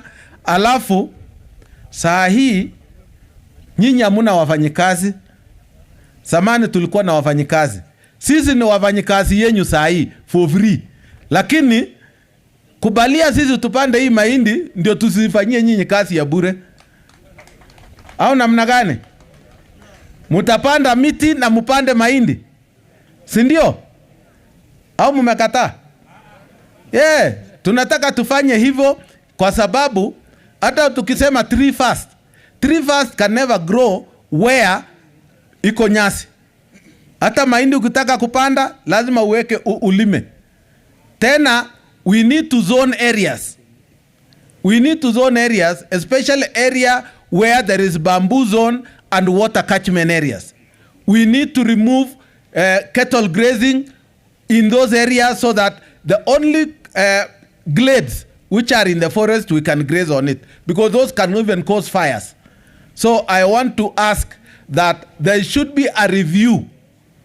There should be a review on what we need to do so that we can be able to get the best out of what we have. So nataka niite, nimeona mbunge jirani yangu. Acha nimuite tu akuja aendelee. CPA, karibu sana. Karibu sana. Sindio hata ulikuwa umesema nichukue ile shule. Hata alikuwa amenipatia shule hapa. Sindio? Asante sana Mheshimiwa Waila Maravin, Mheshimiwa Musa Sirma, Cabinet Secretary Soipan Tuya, Governor wetu wa Uasin Gishu, Jelilim, Senator wa Uasin Gishu, PS wetu wa Environment, pamoja na itifaki zote. Nimeona waheshimiwa ambao wameweza kufika mahali hapa. Women Rep rafiki yangu kutoka Kericho County jirani hapa, Mheshimiwa Wanaina, mjumbe mteule, dada yangu kutoka Kwale, karibu nyumbani. Hapa ni nyumbani leo umefika hapa. Karibu sana. Mheshimiwa kutoka West Pokot Lote, pamoja na wakaaji wa sehemu hii. Emate sijamwona. Kumbe Emate pia kwa mahali rafiki yangu. Unaongea na Lote hapo sijakuona. Pamoja na wakaaji wenyeji wa Kenya watukufu ambao wamefika mahali hapa. Bwana asifiwe. Bwana asifiwe. Ya kwanza nitaanza kwa kuomba radhi waziri, siku ya leo ilipotangazwa kwamba tutakuwa na hii hafla ya kukumbuka ni siku kuu ulimwengu ya Wetlands, na niliambiwa jana inaitwa Arti Ufu ama ni Oefu, Arti Oefu, Kiswahili tunajifunza. Leo katika constituency yangu tulikuwa na mipango katika idara ya elimu na wasimamizi wa mashule yetu ambayo tulikuwa tumepangia, na ikawa kwanza tumeanzia hiyo shughuli kidogo na ikachukua muda. Lakini kwa hayo yote waziri, niruhusu tu nichukue nafasi hii nikukaribisha hapa nyumbani. Karibu sana waziri. Jana tulikuwa na PS wako na tulifanya kazi nzuri pamoja na yeye, tukasaidiana pamoja na Green Heart Organization ambao waliandaa mbio za kuweza kutayarisha rasmi siku ya leo kule Timborwa Primary, na tukafika mahali hapa tukaona andalizi hapa kwamba imekuwa tayari kwa ajili ya siku ya leo. Na kwangu tu nimefika kujiunga pamoja na viongozi wengine kwamba imewadia wakati mwafaka sisi kama Wakenya tuanze kujikubali kwamba hali ilivyo sasa si basuri, na tusipokuwa waangalivu, tusipojitahidi kwamba hili maisha yetu tuweze kufurahia, mimi na wewe tuna wajibu kuona kwamba tumetunza mazingira yetu kama tumefika hapa siku ya leo. Waziri, utapata historia, na mimi najua ndugu yangu Musa amekueleza historia ya hii mto. Miaka ya hapo awali, this dam ama this lake Narasha was so wide and extending to the other side karibu Boito. Lakini siku ya leo you can witness what is happening because of climate change and human activity around the water area and the waterlogged area. Now unaona the lake has shrinked from where it used to be. It is now turned to be a grazing area. And that one tells us that if we are not concerned, if we will not be sincere to ourselves, if we will not be sensitive to the situation, then we only have to leave a devastating condition for the future generation. And since the earlier generation did not left us destitute, it is our responsibility not to destroy the environment for our future generation, but rather we can do it better than our earlier generation, especially now that we are informed, we are learned, we have been educated, we have felt the experience of climate change. It is our time that we need to come together. Hapa Uasin Gishu na sehemu hii nyanda za juu za Rift Valley, kutoka Baringo, sehemu za Inapkoi, tumebarikiwa sana kuwa na sehemu mingi sana ya wetlands. Hapa waziri, ukiteremka tu hapa, we have a place called Siliboy. I know you saw the other day president wa South Sudan now kituma mawaziri wake wakifika mahali pale, mahali alianguka na ndege, and they were coming to collect the history of how they were saved, and now he's the president of South Sudan. That area has got a very vast wetland that if we are the program we've started today, if we partner together with our donors, our friends, and our own selves, and we purpose, we are going to secure this place, because it is the only place we have that can build our Lake Victoria. It can build our what we call the Nile River that is going all the way to the Egypt area. Otherwise, pasipo kusema mengi, yangu tu ni kusema kwamba kama bunge pia katika ile fund yetu ya NGCDF, we are doing a lot, waziri. We had a discussion the other day, you came to Parliament, and if you look at even the review amendments we have done to our NGCDF Act, we are now becoming sensitive in our application of our resources. And we've done it. The other day, we worked together with our institutions. We were able to contribute to afforestation of our land in schools and even public places. So we've done that one, and we are committed to ensure that available resources we have, normal from the budgetary allocation to whatever resources we have, we will do the necessary intervention. Ili niweze kukamilisha, nimesikia ndugu yangu Musa, asante sana kwa kunisaidia, kwa kuhold brief on my behalf, na hivyo tutafanya kazi pamoja. Ninakubaliana na Musa kidogo. Waziri, you remember, I'm one of the members of parliament. I brought a petition to parliament in regards to the relationship of your KFS and the community around. But I want to report to you, since that time, a lot of improvement has happened, and the community around here can attest the relationship between your officers in the Kenya Forest Services and the community around has improved. It has been cemented more than that. And in regards to Section 49 of the Kenya Forest Act, where it gives an opportunity for the community living next to the forest to benefit from the natural resource next to it, we are beginning to see such action being put in place. Only that, waziri, saisi tunaona maneno ya forest inaenda kufunguliwa. We are seeing mwanza kuweka plan harvesting of plantations. We are still only calling on you and the office to be considerate on the local community, especially women and youth. Hapa tuko na wamama wa Lorenge ambao walikuwa naiba mahali hapa.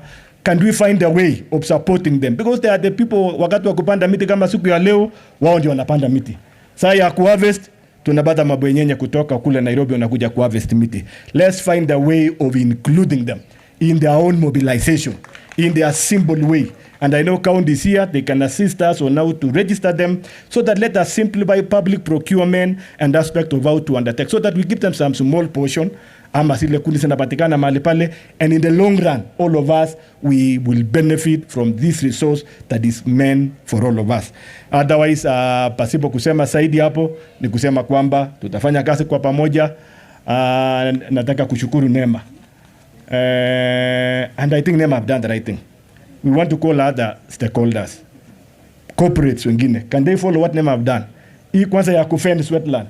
Najua zamani tulikuwa tunapanda miti na tuchungi. But I've seen today, waziri, we are now becoming serious. Fencing off. That means we are going to protect and allow nature to regenerate itself. Can we adopt our NGOs? Hii profits yao wanaunda mingi. Hata hii parastatals na private sectors. Kina reply kina nane. About they are using this natural resource to make profit. Can they contribute part of their profit and get back to such places? Wa fence so that the nature can get its back. Ya mwisho tu ni kusema baada ya hii kuenda hapa, waziri, tumepanda miti mzuri hapa na tunaona kiangazi inakuja hapa. NEMA ningewauliza muweke pesa kidogo, employ vijana wawili watatu kutoka hapa waendelee kuirrigate hizi miti ili miti isihangaike tena. Ama namna gani? So tasherehe waziri leo asemalize aende na miti yake imfuate. Tunataka akirudi anapata miti imeng'ara. Ama namna gani? Otherwise, kwa hiyo na mengi, asanteni sana. Mengi ya hii maneno ya maji hapa wakaji tumeongea, tumeweka mikakati, na leo waziri amekuja ataongea na waziri wetu wa maji mahali pale. Hii dam imepimwa na imesurveywa. This water can serve all the way up to Isiolo. From this high point, if we put serious investment here, nilikuwa nasikia Musa anasema we don't need miracle. We just need to be purposeful. Let's be purposeful. Let's put serious investment hapa. Hii maji itaweka Uasin Gishu, itaweka Baringo, itaweka mpaka kule Turkana, mpaka kwa Kena Lote. Na stability ya hii maji ni mingi sana. Zamani ilikuwa tunaambiwa ati kuna ndume iliingia hapa na yoke ikapatikana Kisumu. I know we are being discouraged from messing up here because the water point ya kurecharge is underground na ni shimo kubwa sana that mpaka saizi hakuna mtu ameweza kupima. Asante sana, God bless you. Karibu tena, asante. Thank you so much, CPA Ruto. I want to thank the two area member of parliament, the two area MPs who have spoken, Honorable Sirma na CPA. Najua sasa tukiwa hapa, mimi na waziri tunafanya tu kazi yetu vile iko. Asante sana. Allow me to welcome my good friend Senator Mandako. Aongee na nyinyi. Asante. Haya, asante. Waziri wetu wa Environment, Honorable Senator Soipan Tuya, karibu sana hapa Uasin Gishu. PS wetu Bwana Festus Ngeno, Governor, viongozi wenzangu na watu wote wa hapa Timborwa, mjambo. Kwanza kabisa waziri, mimi nataka kuchukua nafasi hii kuambia karibu na kushukuru wizara yako kwa kuchagua Lake Narasha ikuwe sehemu ambayo tutasherekea World Wetlands Day. Hapa leo katika uwango wa kitaifa ni sehemu sasa ambayo imejulikana. Na kwa hivyo nataka kupongeza watu ya NEMA na County Commissioner na wale washikadau wote ambao wameshiriki kuhakikisha siku ya leo imefaulu. Mheshimiwa Waziri, jinsi nimeona kamati ya bunge ambayo inahusika na maneno ya environment wamekuja kwa wingi, wameonyesha kwa dhati ya kuwa wako nyuma yako kuhakikisha mambo ya environment katika Kenya hii na sheria zote ambazo zitahitajika katika bunge zitapitishwa ili kuwezesha wizara yako na Kenya kuweza kurejesha mambo ya masingara katika sehemu bora. Tunataka kushukuru waheshimiwa na tunawaambia asanteni sana. Na Mheshimiwa Beatrice Kemei, Women Rep wa Kericho, karibu. Mage gurenen Japsigisiat, mahoite gurenen Jametaget, koko itinda na mpya, sige gurenen Malisa Bijito. So, tunataka kushukuru. Ya pili, Mheshimiwa Waziri, kwa mambo ya wetlands na conservation, jinsi ambayo mmeweka pamoja na NEMA na yale idara zingine, sisi tunataka kusaidiana na nyinyi. Katika kila county, wetlands iweze kuwa identified, na sisi kama viongozi, kila kiongozi aweze kuadopt a wetland na atafute mbinu ya kushirikiana na agencies zingine waweze kufanya conservation. Mimi na Mheshimiwa Sirma, kwa sababu yeye alikuwa governor kabla katiba ibadilishwe tukakuwa na magavana, na mimi ni governor nimeretire, tumesema ndio tumalize hii mambo ya boundary, tutaanzisha project ya hiyo Siliboy Mwachon, hiyo wetland yote. Tumesema Sirma kwa boundary aanze kupanda bamboo 10,000 akielekea Baringo, mimi nitaanza kuanzia hapo nikielekea Uasin Gishu. Sasa hii mambo imekuwa international, hakuna tena mambo ya nani anaishi wapi na wapi ni wapi. Lakini title deed iko kwa save ya Chelili kule county headquarter. Mheshimiwa Waziri, hapa kwa hii Lake Narasha, mimi nataka kuungana na Mheshimiwa Sirma.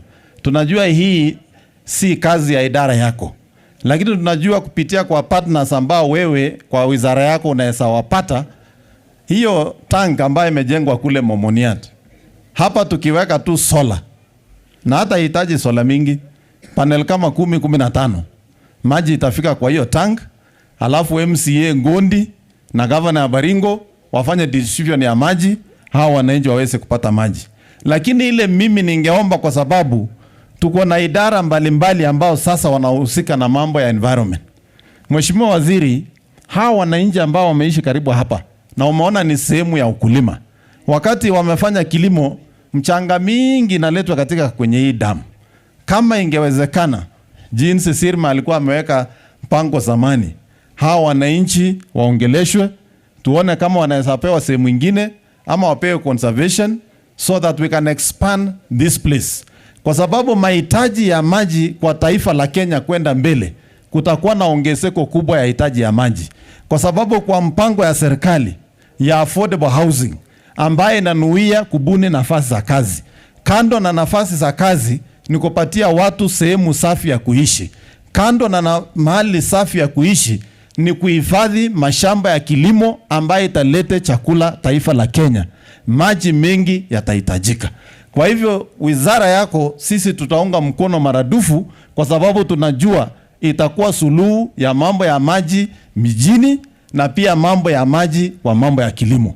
Kwa hivyo waziri, sisi tunakupongeza na tunakuambia karibu hapa, tutashirikiana na wewe ili tuweze kuboresha mambo ya maji.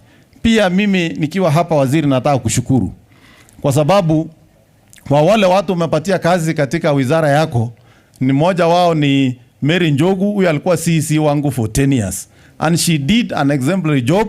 Watu ya KFS wanajua tulishirikiana nao sana na tulipanda miti mingi, tuko na bamboo plantation kule Kapseret, and we still want to support you and thank you very much for that appointment. We are very grateful as a county kwa sababu atatusaidia pia kuendesha mambo ya mazingara hapa.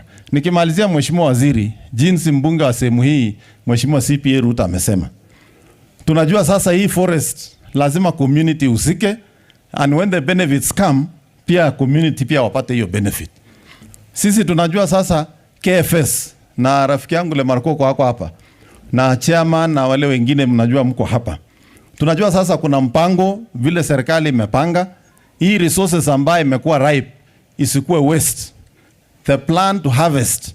Na tunashukuru serikali because harvesting now will be on a planned program. Haitakuwa random kama ile zamani alafu forest inaharibika. Katika hiyo planning, Mheshimiwa Waziri, tungeomba kwa sababu there are various procurement methods that can be used within the law and complying with Public Procurement Act. Tuangalie zile mbinu ama methods of procurement ambazo ita encourage pia hawa watu ya community kupata miti kidogo.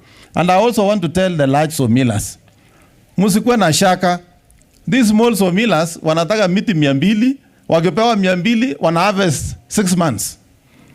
Wewe ukipewa 5,000 una harvest kwa mwezi 2. Sasa hata wewe punguza tamaa kidogo, allow a certain percent ni watu wapewe, watu ya pawaso, watu ya kushaka na tinga. Hata kama mtu anaenda na msumeno kama ile ya Wakisii zamani ya kupigia mbinja, wala usiongeze kitu ingine ya kusukuma mbao haraka haraka. Mnajua hiyo kitu watu wanaongeza. Wapate tu hiyo kidogo kidogo so that everybody gets busy, everyone feels appreciated, and in a way pia community hapa pesa kidogo kidogo inaanza kusunguka, na hiyo ndio mambo ya bottom up, na hiyo ndio mambo ya kuhakikisha shilingi inaingia kwa mfuko. I know your ministry waziri, na mimi najua wewe kwa upande wa kina mama kwanza, we have no doubt. Kuna wamama hapa wameingia kwa cooperative, hao hata wataki mambo mingi, wanasema tusipopewa hata ile ya mbao, si hata ya kuni ni pesa. Kwani ukiuza mbao na uuze kuni, kuna pesa itasemekana ilikuwa pesa ya kuni? Si pesa ni pesa. Ya mwisho, wananchi wa hapa na taifa ya Kenya, mambo ya conservation, let us be serious about it. Kuna mambo mimi sitakubaliana na watu wengine. Kama tumesema hii sehemu itafungwa, basi hii sehemu mambo ya ng'ombe, we must agree that tuachane nayo, because kama unataka maji uamue. Na ujue hii maji ni uhai. Kuoga ni maji. Kupika chakula maji. Ukikuwa mgonjwa sana kwa hospitali unaongezewa. Kwa hivyo maji ni sasa tuamue whether we want us to live ama mnataka tukue mbolea ya miti. Unajua pia tukienda pia tunaweza kuwa rotuba. So you have to choose. If you want to become early fertilizer, is up to you. But I think for some of us, because this country is so good, na hii nchi vile mambo inaendelea inaenda kuwa mzuri, mimi sitakuwa mbolea hivi karibuni. So mimi nitajitolea kwa mambo ya mazingara na mambo ya kuchunga maji. Kwa hivyo kama unaishi kwa wetland, kama unaishi karibu na forest, mambo ya kwenda kukata miti ambayo haiko kwa program ya harvesting, sisi tutashirikiana na KFS ili kuhakikisha harvesting is only happening in the planned, authorized, properly procured, na kila mtu apate nafasi ya kufanya kazi. Kwa hivyo sisi tutashirikiana kuhakikisha mambo ya conservation. Mambo ya seedlings, waziri CEO wa Kefri my wetland, Kefri mnipatie mbegu, I will not ask you for anything, labda nitawauliza mkuje mulonji. Lakini ile MOU tutaandika, siku ile bambu itakuwa harvesting program priority ya kwanza, mimi na wale tulipanda. Asanteni sana na Mungu awabariki, na tunawakaribisha kwa International Wetlands Day. Asante sana PS na Nema DG County Commissioner na wale wote wamehusika. Emilio, nimeona kweli 40 years hapana kidogo, hata vile unakaa kama umechangia environment kwa muda mrefu. Na Chumo na wale wengine, asanteni sana na Mungu awabariki, na tunawakaribisha ili mtembee sehemu hii. Wala hamtakuwa tukimaliza, wala muende Nairobi, please tunaweza wapeleka muone nurseries, all these NGOs we can show you where to support. Kwanza wale watu ya Safaricom, rafiki yangu najua saa hii nikipiga simu iko kitu inaingia, nikiwenda WhatsApp kitu inaingia huko, so you are the first casualties na target kwa hii program. Asanteni sana na Mungu awabariki. Thank you so much, Senator. We appreciate your comments. I'm pleased to join you, our chief guest, in this year's commemoration of World Wetlands Day by recalling the mission of the Ramsar Convention, which urges us to ensure that the conservation and the wise use of wetlands through local, regional, national actions and international cooperation as a contribution to achieving sustainable development goals. The mission of Ramsar Conservation or Convention is aptly captured in this year's global theme, wetlands and human well-being. It need not to be gainsaid by for policymakers, planners, decision makers, and stakeholders that human well-being depends on the many benefits provided to people by ecosystems, some of which come from healthy wetlands. Our Honorable CS, our chief guest, this therefore underscores the importance of wetlands, identification of their relevance, importance of their conservation and wise use, as well as securing benefits they provide in terms of water, carbon storage, food, energy, and biodiversity and livelihoods. And there are 5 linkages that I wanted to just mention here as I conclude. One is the relationship between water and wetlands. Watu wameongea juu yake, the relationship between climate change and wetlands, the relationship between livelihoods and wetlands, the relationship between health and wetlands, and the relationship between land use change, biodiversity, and wetlands. In conclusion, Madam CS, is to mention, I saw a quote in the morning today that wetlands are our wealth lands, and they are not our wastelands. So I thought that I needed to put that across, that our wetlands are our wetlands and not our wastelands. And therefore, with those few remarks, Madam CS, nimetamatisha kipindi ya kuwa MC. Allow me now just to mention to Honorable Member Emate, my committee member, that there is World Desertification Day. And I think CS, I saw giving a nod that we will come to Turkana on Monday, 17 June. That is the world. Last year we were in Kitui for the World Desertification Day. So hatujawasahau, inaitwa World Desertification Day. With those few remarks, Madam CS, allow me now to welcome His Excellency the Governor of Uasin Gishu to deliver his remarks and to welcome you on this occasion. Karibu sana, Governor.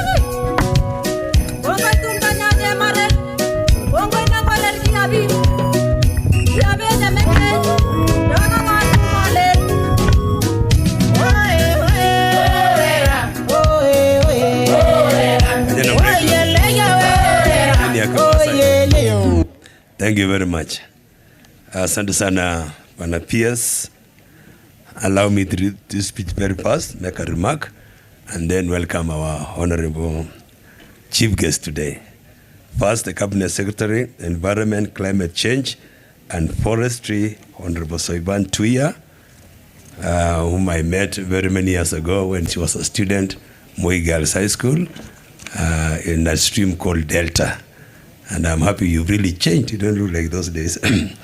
Principal Secretary, Environment and Climate Change, Festus Ngeno, all our political leaders, all the teams who are here to support this program, distinguished guests, ladies and gentlemen. Good afternoon.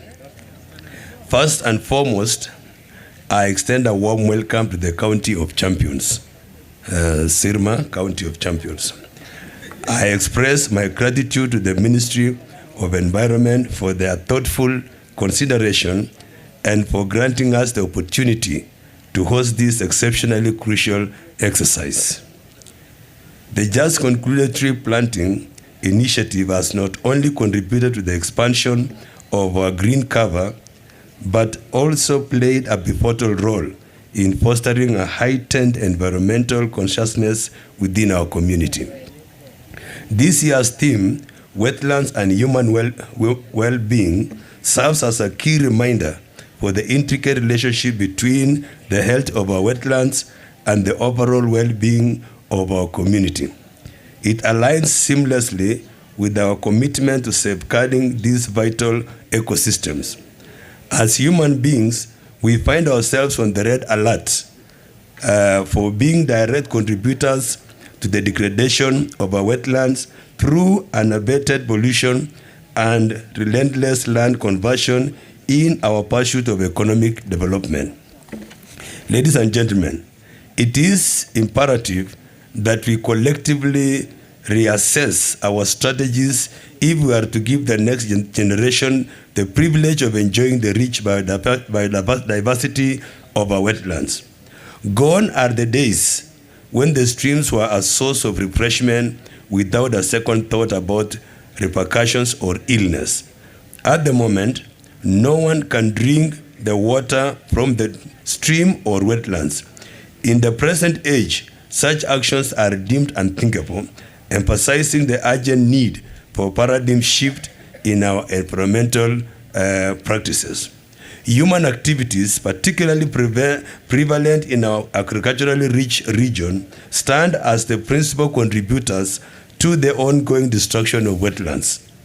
The rampant deforestation and the burning of swamps for farming purposes have resulted in adverse consequences such as climate change and widespread soil erosion, as underscored by the findings of United Nations climate change reports. Madam CS, I take this moment to reaffirm my administration's commitment to healing and reviving our vital ecosystems, which have long borne the brunt of human activities.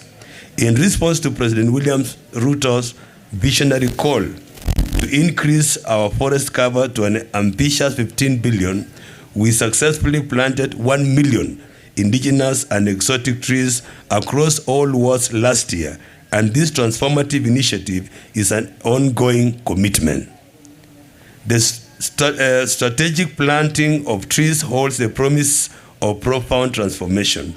These carefully selected trees, attuned to the unique demands of wetland environments, are not just mere plantations, but guardians of ecological balance. Their roots weaving into the soil will serve as embankment, stabilizing and protecting our wetlands against erosion while absorbing excessive nutrients that pose imminent threats to aquatic life. As a county, our proactive measures extend beyond tree planting. We are actively engaged in comprehensive strategy to safeguard our 270 wetlands through fencing and extensive tree planting initiatives. Madam CS, these efforts are geared towards enhancing ecological and socioeconomic functions of our wetlands, ensuring their sustained viability for the present and future generations. As a region celebrated as the food basket of our nation, the resilience on our wetlands for water storage is paramount to managing our food security. Hence, my clarion call is for concerted efforts in the management of soil health, integral aspect of our border restoration strategies. Finally, on the agricultural front, we advocate for the widespread adoption of mechanization and minimum tillage practices to mitigate environmental degradation. In conclusion, the trees planted today symbolizes today and the future, symbolizes more than a mere ecological gesture. They are a call to our community to nurture and protect the saplings, recognizing that they will evolve into essential contributors to the prosperity and safety of our future generations. Remember, the health of our wetlands translates directly into the health and prosperity of our communities. Asanteni sana, Mungu awabariki. Hiyo tunasoma kwa sababu inaingia kwa documentation. What has happened today is very historical. That today, Uasin Gishu County, pamoja na jirani, we are hosting a World Wetlands Day. It is a big day that it can happen in our region. Secondly, tunataka kushukuru sana Madam CS kwa sababu kuchagua hapa ikuwe ni historical activity ya wetlands. Hiyo kwanza ni tunasema asante. kama governor, hata yangu ya Baringo pale na ya hapa, tunasema asante, kwa sababu ni hapa. Kila mtu umesikia ako na story. Uwezi pita kwa hii njia, hata wakati ulikuwa unakuja Moi Girls, lazima ulisikia kuna kitu ilitokea hapa ikatokea Kisumu. Whether it is true or not, that is not our business. What we know, this Narasha thing is very important to our region and to our people. It is very important historically. Kama ni ya Musa Sirma, ama ni ya Julius Ruto, kama ni ya Cheboy, ama ni ya B, hiyo sio shida. Ni this lake inakaa kama msichana mwenye anaishi kwa boundary ya 2 areas. So kila mtu anajaribu kumngaria kidogo kidogo. Sasa Mandago amemngaria, huyu amemngaria, mimi niko hapa, kila mtu ako hapa. Shida iko wapi? Si ni msichana? Si tuchunge msichana ama namna gani? Bora asikule fair. Pili, sisi tunaamini kwamba kuchunga environment vile tunafanya leo, tunachunga vizazi vijavyo. Mambo ya ukulima, kulima viazi, mahindi na nini, sana sana imetu affect sana kuharibu mazingira yetu. Tunataka kusema tunashukuru sana vile tuna fence hapa. Mimi kama governor tutashikana pia na Governor Cheboy tuone jinsi ya kuchunga this lake. Tuweke ile fence ya maana, tupande miti na tuchunge sisi wote pamoja na serikali kuu, because this is our natural heritage na hakuna mahali pengine. Kwa sababu saa zinaenda, nataka niseme tuko tayari, tutasimama na serikali kuu na president kwa hiyo maono yake ya kupanda 15 billion trees hapa Kenya in the next 10 years. Na watu wa hapa Musa Sirma, nilipokuwa nikiomba kura mheshimiwa, nilipewa kura mingi sana hapa. Sijui hapa ni wapi? Hapa ni wapi? Nani alisema tutafika hapa Musa? Mwalimu wa maths, nani alisema tutafika hapa?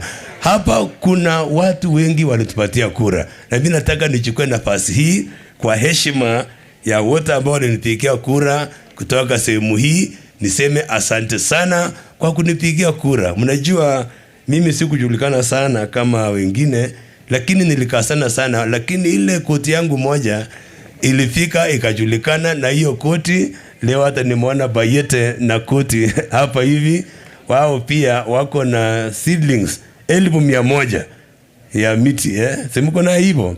So tunataka so many initiatives kama hizo sitokee ili tuchunge mazingira yetu. So amejale kongoi piga kuroni tegebwanega. Kongoi mheshimiwa governor ya Rift Valley tagol tungwe kagenga serikali basi imi waramatwa inji, lakini for now matko imejungu chuchichak na nyola kwani lazima gerib agechame agetoroch agerib agenagebe the only issue enye hapa Madam CS ni ng'ombe na maji. Hapa ng'ombe wa area hii wote wanakunywa maji hapa. So lazima tujipange jinsi tutatoa maji tupeleke kule nje ili ng'ombe pia wapate maji yao. Hiyo mimi naona hiyo lazima tufanye. Na kama ni national government ama ni sisi ama ni national, kama ni mjumbe ama ni nani, tuhakikishe kwamba tumefungua maji ili ng'ombe wasikuja hapa. Ng'ombe pia tumekuwa nao miaka mingi sana.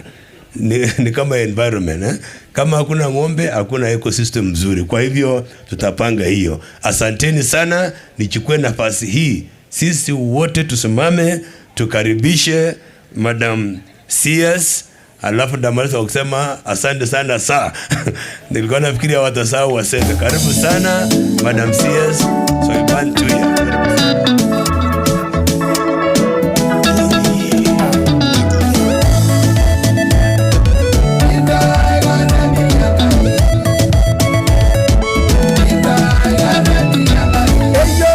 Haya, asanteni sana. Tunaweza kuketi. Thank you very much, Governor B.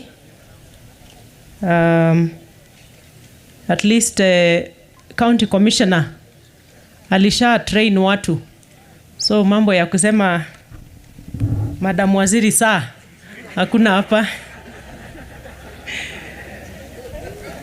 Your Excellency Governor Dr. Jonathan B. aka Koti Moja, and also happens to have been my librarian in high school. Si Mungu ni mkuu. Na tuko hapa. Mheshimiwa Senator of this great county, Jackson Mandago, was also my classmate in the Senate for 1.5 months.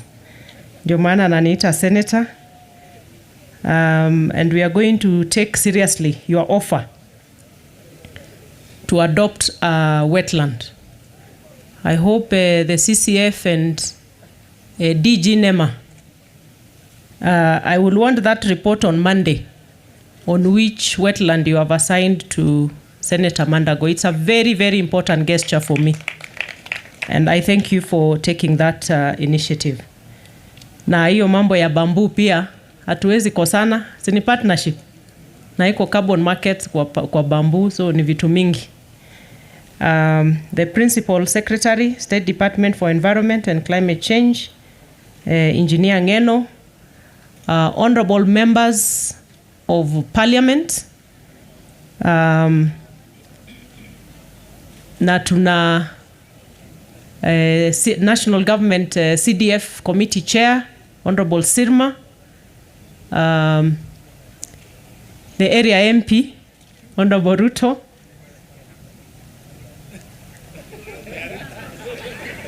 nimeharibu, and the very esteemed members of our Committee for Environment of the National Assembly. I really appreciate your presence here. It gives us a lot of encouragement as a ministry. And I was just telling my DGs and the PS that I'm happy to see members of Parliament working with us in a very collaborative manner. That is the only way we can sustain what we want to do. Na Mheshimiwa Beatrice Kemei, you did a very good job as PA to the chair, so nitamwambia that you represented him very well. Na pia Mheshimiwa Joseph Wainaina, who is also one of the members of Parliament from this county, the County Commissioner of Uasin Gishu County, Dr. Edison Nyale, Chairperson NEMA, Mr. Emilio Mugo, and all board chairpersons who are here, NEMA Board of Directors, Kenya Forest Service, the CCF, heads of agencies. I've also seen a number of non-governmental organizations here, representatives of UN agencies, distinguished guests, ladies and gentlemen, good afternoon. Jambo wote? Chamge tugul? Mko salama? I'm very happy and delighted to join you today on this very beautiful site for the 2024 Annual World Wetlands Day. This year's Wetlands Day carries the theme of wetlands and human well-being, and it fits in very well with my ministry's 10-year National Landscapes and Ecosystem Restoration Strategy, ably led by His Excellency President William Ruto, where we are working to grow 15 billion trees by the year 2030. And in this strategy, one of our main intervention areas, and we have 11 of them, is the protection of wetlands. And that makes me happy to be here today, and in no other site than this very historic Timboroa Lake Narasha. And I can assure all the stakeholders here that I normally like very holistic action. And PS knows, and my DGs here, that we must finish what we start. So with the fencing, it needs to end in good time. Ours might not be a very heavy gauge fencing, but at least it will keep away the animals and a lot of movement within the wetlands. But we must step in immediately to have a very holistic plan for the water and troughing, to make sure pia kuna water troughs inaenda nje ili ng'ombe waweze kupata maji na wananchi pia waweze kupata maji in a sustainable way. So as this fencing goes on, we need to start that, and my teams here know that when we go back to the office, let us bring everybody on the table. The Ministry of Water, the county government, we have the CCs here. I know Governor will assign us the right people. We sit on the table, pull our resources together, so that come next year, World Wetlands Day, we will be marking Lake Narasha as a success story of what we've been able to achieve in restoring water flows once again in this region. The choice of this site, Timboroa Dam, known to many as Lake Narasha, as the venue of this year's World Wetlands Day, is of great significance to us as a ministry and reflects the high importance we attach to restoration of wetlands as oases of livelihoods for communities and drivers of Kenya's socio-economic transformation. At its prime, this dam, whose source of water is the nearby Timboroa forest, and by extension the larger Mau ecosystem, supported thousands of livelihoods in this agriculturally rich region. Its decline over the years due to human activities has led to a reduction in its ecological and socio-economic benefits. I am informed that Lake Narasha is one of Kenya's key bird sanctuaries, but the population and species of birds has reduced significantly over the years due to its shrinkage and pollution of its waters. Kenya is blessed with a diverse range of wetlands, including freshwater wetlands, seasonal wetlands, lakes, rivers, dams, and marine wetlands. Wetlands cover approximately 4% of Kenya's surface area and play a vital role in the provision of critical environmental services, such as being nature's filter for water, replenishing of springs, and shielding populations from floods. The same way we say that our forests are the lungs of the earth, the wetlands therefore become the kidneys, and we need to take their protection very seriously. They are also nurseries for crops and heavens for many birds and fauna. Wetlands are the silent guardians of our health as they provide oxygen, which is essential for our survival and mitigation of climate change. I am happy to say that through NEMA, we have been able to do a mapping of all the wetlands in the country. We are still trying to ascertain whether we have done a very exhaustive assessment, but we have 10,000 wetlands that are listed all over the country, and I don't know of any without a wetland. When you come to my office, you will see a mapped by NEMA. It is the first step towards actualizing the need to protect our wetlands. And as the DG mentioned, wetlands policy that we have the very intention implementing to the core. Kenya's rich wetland lands are first being turned into agricultural recognition of their crucial functions and value by host communities of wetland management. But we all have to take our responsibility. Anybody who can come and face me and say, this is my title, right by the riverbank. So like I am game, we are agreeing that these wetlands are our kidneys. We are agreeing that they are our lifeline because it is water. If Governor, we are lucky that I think I want to congratulate the communities around. This is a showcase of a very good practice where, despite having eucalyptus trees, I want to tell KFS, I think we need to harvest these trees immediately. Let's harvest them. We put the right, because this is a contradiction to do today. So the issue of encroachment, ladies and gentlemen, kuna mtu amesema mambo ya power, so sijui ile kitu ingine ya kufanya. Governor, munatafuta tenda ya kukata miti mbili? I've only seen 2 of them. Sini hii mbili tu? Lakini naona negotiations mingi ni kama watu wanatafuta tenda ya kukata ni mbili tu.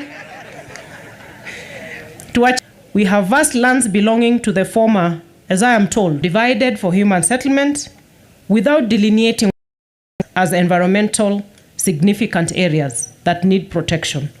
Consequently, the wetland leading to diminishing water resources for a county and region that is very blessed on and poor sanitation, which, as I say, will conserve the environment. As we mark this day in of international importance, that is the Ramsar Convention, national and county levels are called upon to embrace sustainable use of wetlands. That includes protection of wetlands that fall within private and public lands, that support full restoration of healthy wetlands. I'm told arrowroots do very well. Of course, bamboo is one such species that we should to be planted around the wetlands because they provide purification, not to mention controlling siltation. As a ministry, as I said, we're implementing the 15 billion tree strategy, which is a multi-stakeholder, cross-sectoral tool that seeks to sustainably address Kenya's environmental and biodiversity challenges through the whole of government, whole of society approach. Whole of government and whole of society approach means that each and every individual Kenyan, as well as our partners and friends, have a role to play in restoring our country's degraded landscapes and ecosystems, including wetlands. When we talk about 15 billion, watu wakisikia 15 billion, it sounds so monumental, you know, like insurmountable. But if you do the math and just divide 15 billion by the minimum of 50 million Kenyans, it translates to 30 trees per person per year, and only 300 trees per person in 10 years.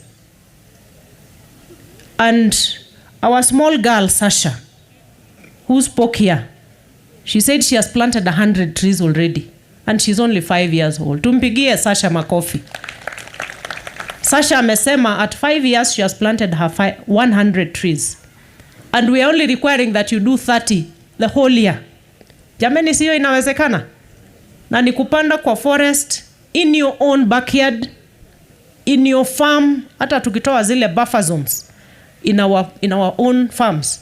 Please don't wait for government, don't wait for the ministry to be the one to do this. Let us all take responsibility. And again, I thank Governor Mandago. Let us have so many of us coming forward. It is a simple act of supporting life, not just for you, because if we destroy the environment, we all perish together. If we sustain it and protect it, then it saves all of us. So hakuna mtu atakaa kwa kona yake kusema mimi ndatengeneza yangu peke yangu. We have to pull each other together so that we realize success together. As you may be aware, the national government works closely with county governments on environment and biodiversity conservation through tiered intergovernmental frameworks, including the county environment committees that are chaired by county executives responsible for environmental matters. At the national level, our ministry works closely with the Council of Governors. Within national government, the ministry works with sister ministries through climate change units established in all ministries. It is through this whole of government, whole of society approach to climate action that my ministry, working with the National Treasury, was able to develop the Financing Locally Led Climate Action FLOCA program, the 5-year, $297 million World Bank supported initiative that county governments received the first tranche of 7.3 billion Kenya shillings to support climate action in counties. And this is an example of how we can pull together, and I'm happy to say that we are finalizing commitment from the Council of Governors that this FLOCA money, 20% of the FLOCA money, will go towards supporting our ecosystem restoration program. On the side of the members of parliament, and has been said by the chairman of the CDF committee, Honorable Sirma, tumeshikana na members of parliament, we have worked together, we have done kamukunjis, tukakubaliana CDF tuweze enhance ile amount ambayo inaenda kwa conservation, ecosystem restoration. And I'm thankful again to my committee members, the chair of CDF, for supporting us and supporting the country, because we are supporting each other by agreeing to up the CDF allocation to 5% that goes towards environmental activities. Sasa tutaketi pamoja, tukubaliane jinsi ya kuweza kutumia hiyo 5% in a most effective way. And the same way, how we will use the 20% FLOCA with the governors in a very effective way. Now, just sitting down with the governor, be there. The most critical thing, we want to encourage our governors, come up with green zones within the cities. Urban greenery, that is one priority. And number 2, intensive propagation of seedlings within those green zones. And I'm happy that you have connected me with your CEC, and we will be assured that we will follow up so that we sit together.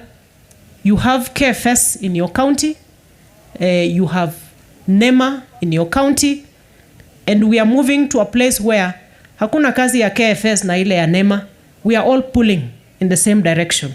So please, Governor, bring the county environment committees together. The national government administration, we have targets for everybody. I'm sure, County Commissioner, you know the targets for you, from your chiefs up to your level of how many trees you're supposed to grow. And through these county environment committees, where the national government, the Ngaos are represented, the governor, KFS, NEMA, when we sit at the county level, then we can be able to actualize the FLOCA allocation with the members of parliament through schools. We can then also actualize the 5% that we have all agreed together. Na kuna mambo ya carbon credit. Tumemaliza sheria. One of the main things we did last year is to amend our Climate Change Act so that Kenya can move in step with the rest of the world. Tume institutionalize carbon markets framework. We are finalizing the regulations again with the support of members of parliament. Ili tukiambia wananchi watusaidie katika conservation ya misitu na wetlands, there is something in it for them which translates to a livelihood support. Na hiyo moja ni carbon markets.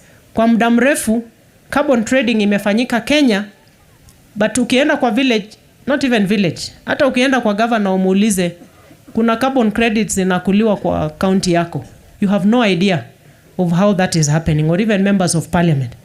But now the law is there, it has been done elsewhere. We must do that and devolve it to the lowest level. Ndio hawa CFS wakitufanyia kazi wapate pesa ya carbon credit in a very transparent fashion. And I'm ensuring that the regulations that we are going to release to parliament in the next few weeks are going to ensure that ile benefit sharing is transparent, na kuna accountability. The same thing Mheshimiwa from Turkana said, we have just finalized a framework to bring a sovereign green bond. Again, that is in support of climate financing.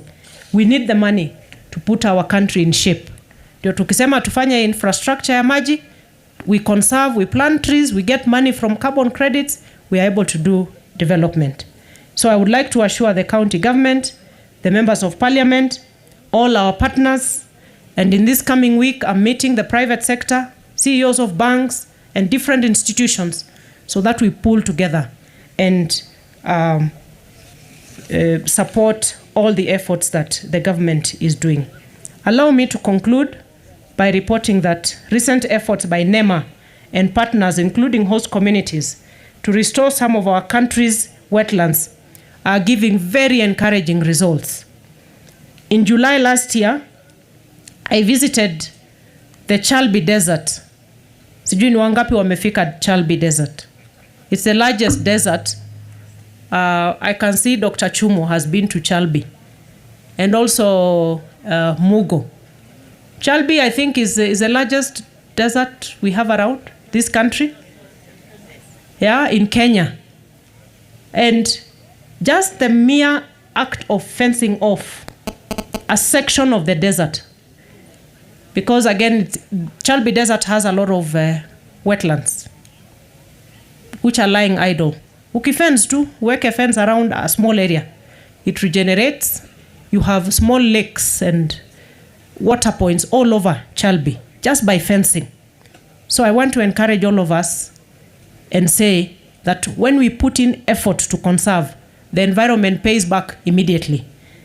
But when we don't do that, then we get also instant justice in the other way, you know. So we can pride ourselves that we have Tiniko, Hori, these are wetlands that have been fenced and they have regenerated in a very amazing way. Kalacha, and we also have a wetland in Narok called Nkongwenkare. We have the likes of Ondiri Dam, which feed the Nairobi River's ecosystem.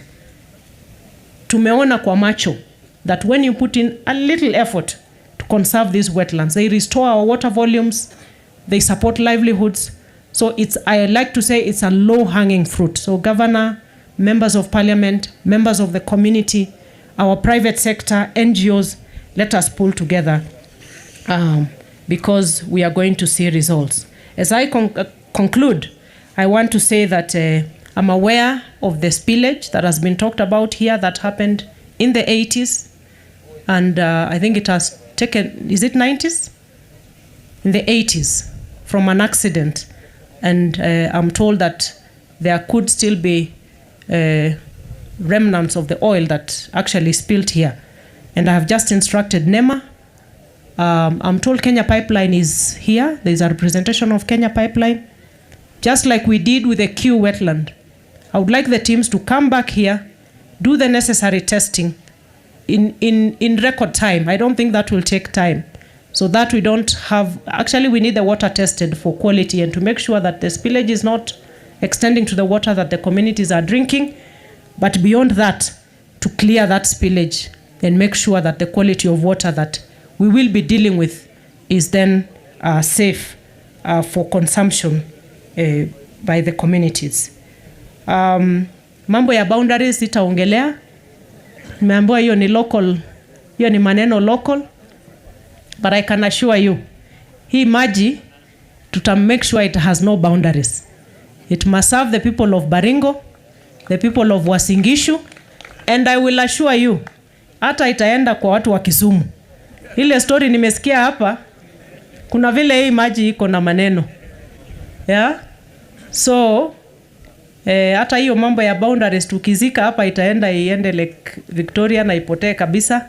Tushikane pamoja, we conserve this lake. So we have to come up with a joint enforcement plan. I will reach out to, like I said, we will have a meeting back in the office with all the stakeholders, including the water ministry. And we have a lot of partners supporting us on various projects. I think this is one that is very easy, that if effort is put in here, fundraise, bring everybody together, we will make sure that everybody has water to drink. Communities wetu na washukuru kwa sababu ya kuendelea kushikana mikono na sisi. Community Forest Associations, asanteni kwa ile kazi mnafanya, na tutaendelea kutafuta ushirikiano mwema, na nimesikia community wakiongea hapa wakisema watafuata masharti ya Kenya Forest Service. Tafadhali tufuate, kwa sababu tukisema tuwapatie mfanye pelis ama ile shamba system, alafu mtu anaingia forest na tractor, hiyo ni pelis kweli? Hapana. So inaharibia kila mtu. So for now, Mheshimiwa Sirma, unfortunately, story ya mahindi sahi hapana, kwa sababu tumeenda mahali zingine, hata let me not even mention places because we've had a very nice function. Wacha nisitaje ni wapi. Mahali unakuta tractor ndani ya forest na mtu anasema ni pelis. Mahali unakuta mahindi iko juu na hakuna mti hata moja, mtu anasema ni pelis. You know, that's not fair. Sasa ndio imeharibu kila kitu sahi. So let us just keep off the forests for now. In fact, our biggest priority is fencing. Once we fence, maji itatiririka, itoke kwa forest, iende mpaka kwa wananchi na irudi kwa mito. Na tukifanya hivyo, we will be helping all of us to support our livelihoods. Lakini communities, the Kenya Forest Service have instructions. Mambo ya vita na wananchi, hiyo lazima ikome. Watu tushirikiane pamoja. Ukiambiwa mtu si kila mtu anataka maji. Yeah? Na mambo ya forest plantations, I know many leaders have talked about that. We want the first line of defense of our ecosystems to be the beneficiaries. They must be the ones benefiting, in as much as we have every other Kenyan who wants to come and, also do extraction and harvesting. We have to make sure we are taking care of the very smaller sawmillers. Kenya Forest Service have those instructions, so that wale wako first line, pia wakati kuna hiyo harvesting, it has to benefit them, waone faida. Na wale wamekuwa wakipiga kelele kusema ati hakuna harvesting, ni watu hawaelewi mambo ya misitu. Because if we have commercial plantations, they have a time frame. You plant an exotic tree after 20-30 years, Mheshimiwa Sirma unajua, it has to be harvested. And we are working to restore our wood market in this country so that we stop importing toothpicks. And what will feed that is our commercial plantations. So tutashirikiana hapo tuhakikishe the forest adjacent communities are also benefiting the right way. Na watu wa carbon watakwambia mti ikioza kwa msitu, it emits a lot of carbon into the air. So it is defeating even our efforts to reduce carbon emissions. So mambo ya moratoria, sisi as an administration of His Excellency William Ruto, moratorium does not help. We are going to enhance enforcement, like we have employed many rangers. We are going to make sure that the relationship between the communities and Kenya Forest Service is thriving, so that we make sure that we don't have pia wakora ambao wana take advantage, wanaingia pale na kuharibu misitu. Na tukishirikiana vizuri, mambo ya kuharvest miti, kila mtu atafaidika. Na ile manufaa inatokana na kuhifadhi misitu itafaidi kila mtu. Asanteni sana watu wa Uasin Gishu County na wa Baringo County. Mungu awabariki sana. Tutaendelea kushirikiana. Governor na pia watu wa Elgeyo Marakwet wamesema we will come there to make sure that we are all on the same page. Hakuna vita, kwa sababu hii ni mambo ya maisha, ndio tutembee pamoja. Ninaelezwa ya kwamba kuna some awards ambazo zitapeanwa kwa wale watu ambao wamefanya vizuri kwa mambo ya conservation. So nitamuita PS aweze kutuendesha kwa hiyo awamu kwa kifupi sana, alafu tuweze kumalizia. Asanteni sana.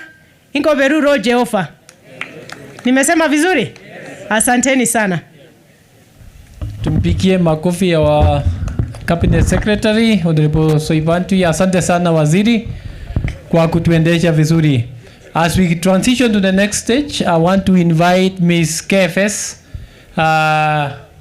Ako wapi? For the, yes, Ms. KFS, CS, kuna shairi iko hapa. Tufanye hiyo as we get the award ready. I'll do that responsibility with the sense of the governor. Karibu sana.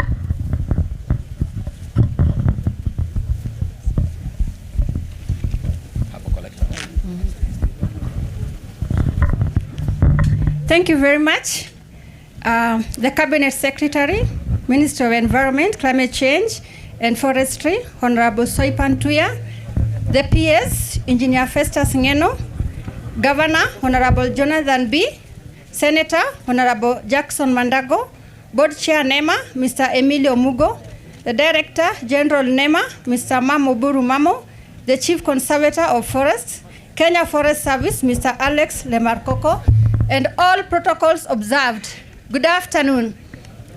I am June Anyango, the Miss Kenya Forest Service 2024, and I'm very glad to be in this place this day, and especially when we are celebrating the World Wetlands Day. It's a very important day for us, and especially to me as Miss Kenya Forest Service, because this is where tree growing comes in handy. We all know that when we plant trees, trees bring water, and water brings food. When water brings food and we have food security in our nation, we are safe. So I'm out to encourage all of us to plant trees everywhere, in all functions, and all the time. We are going to bring a song that is basically sensitizing all of us to embrace the culture of tree growing so that we have a good environment. Welcome.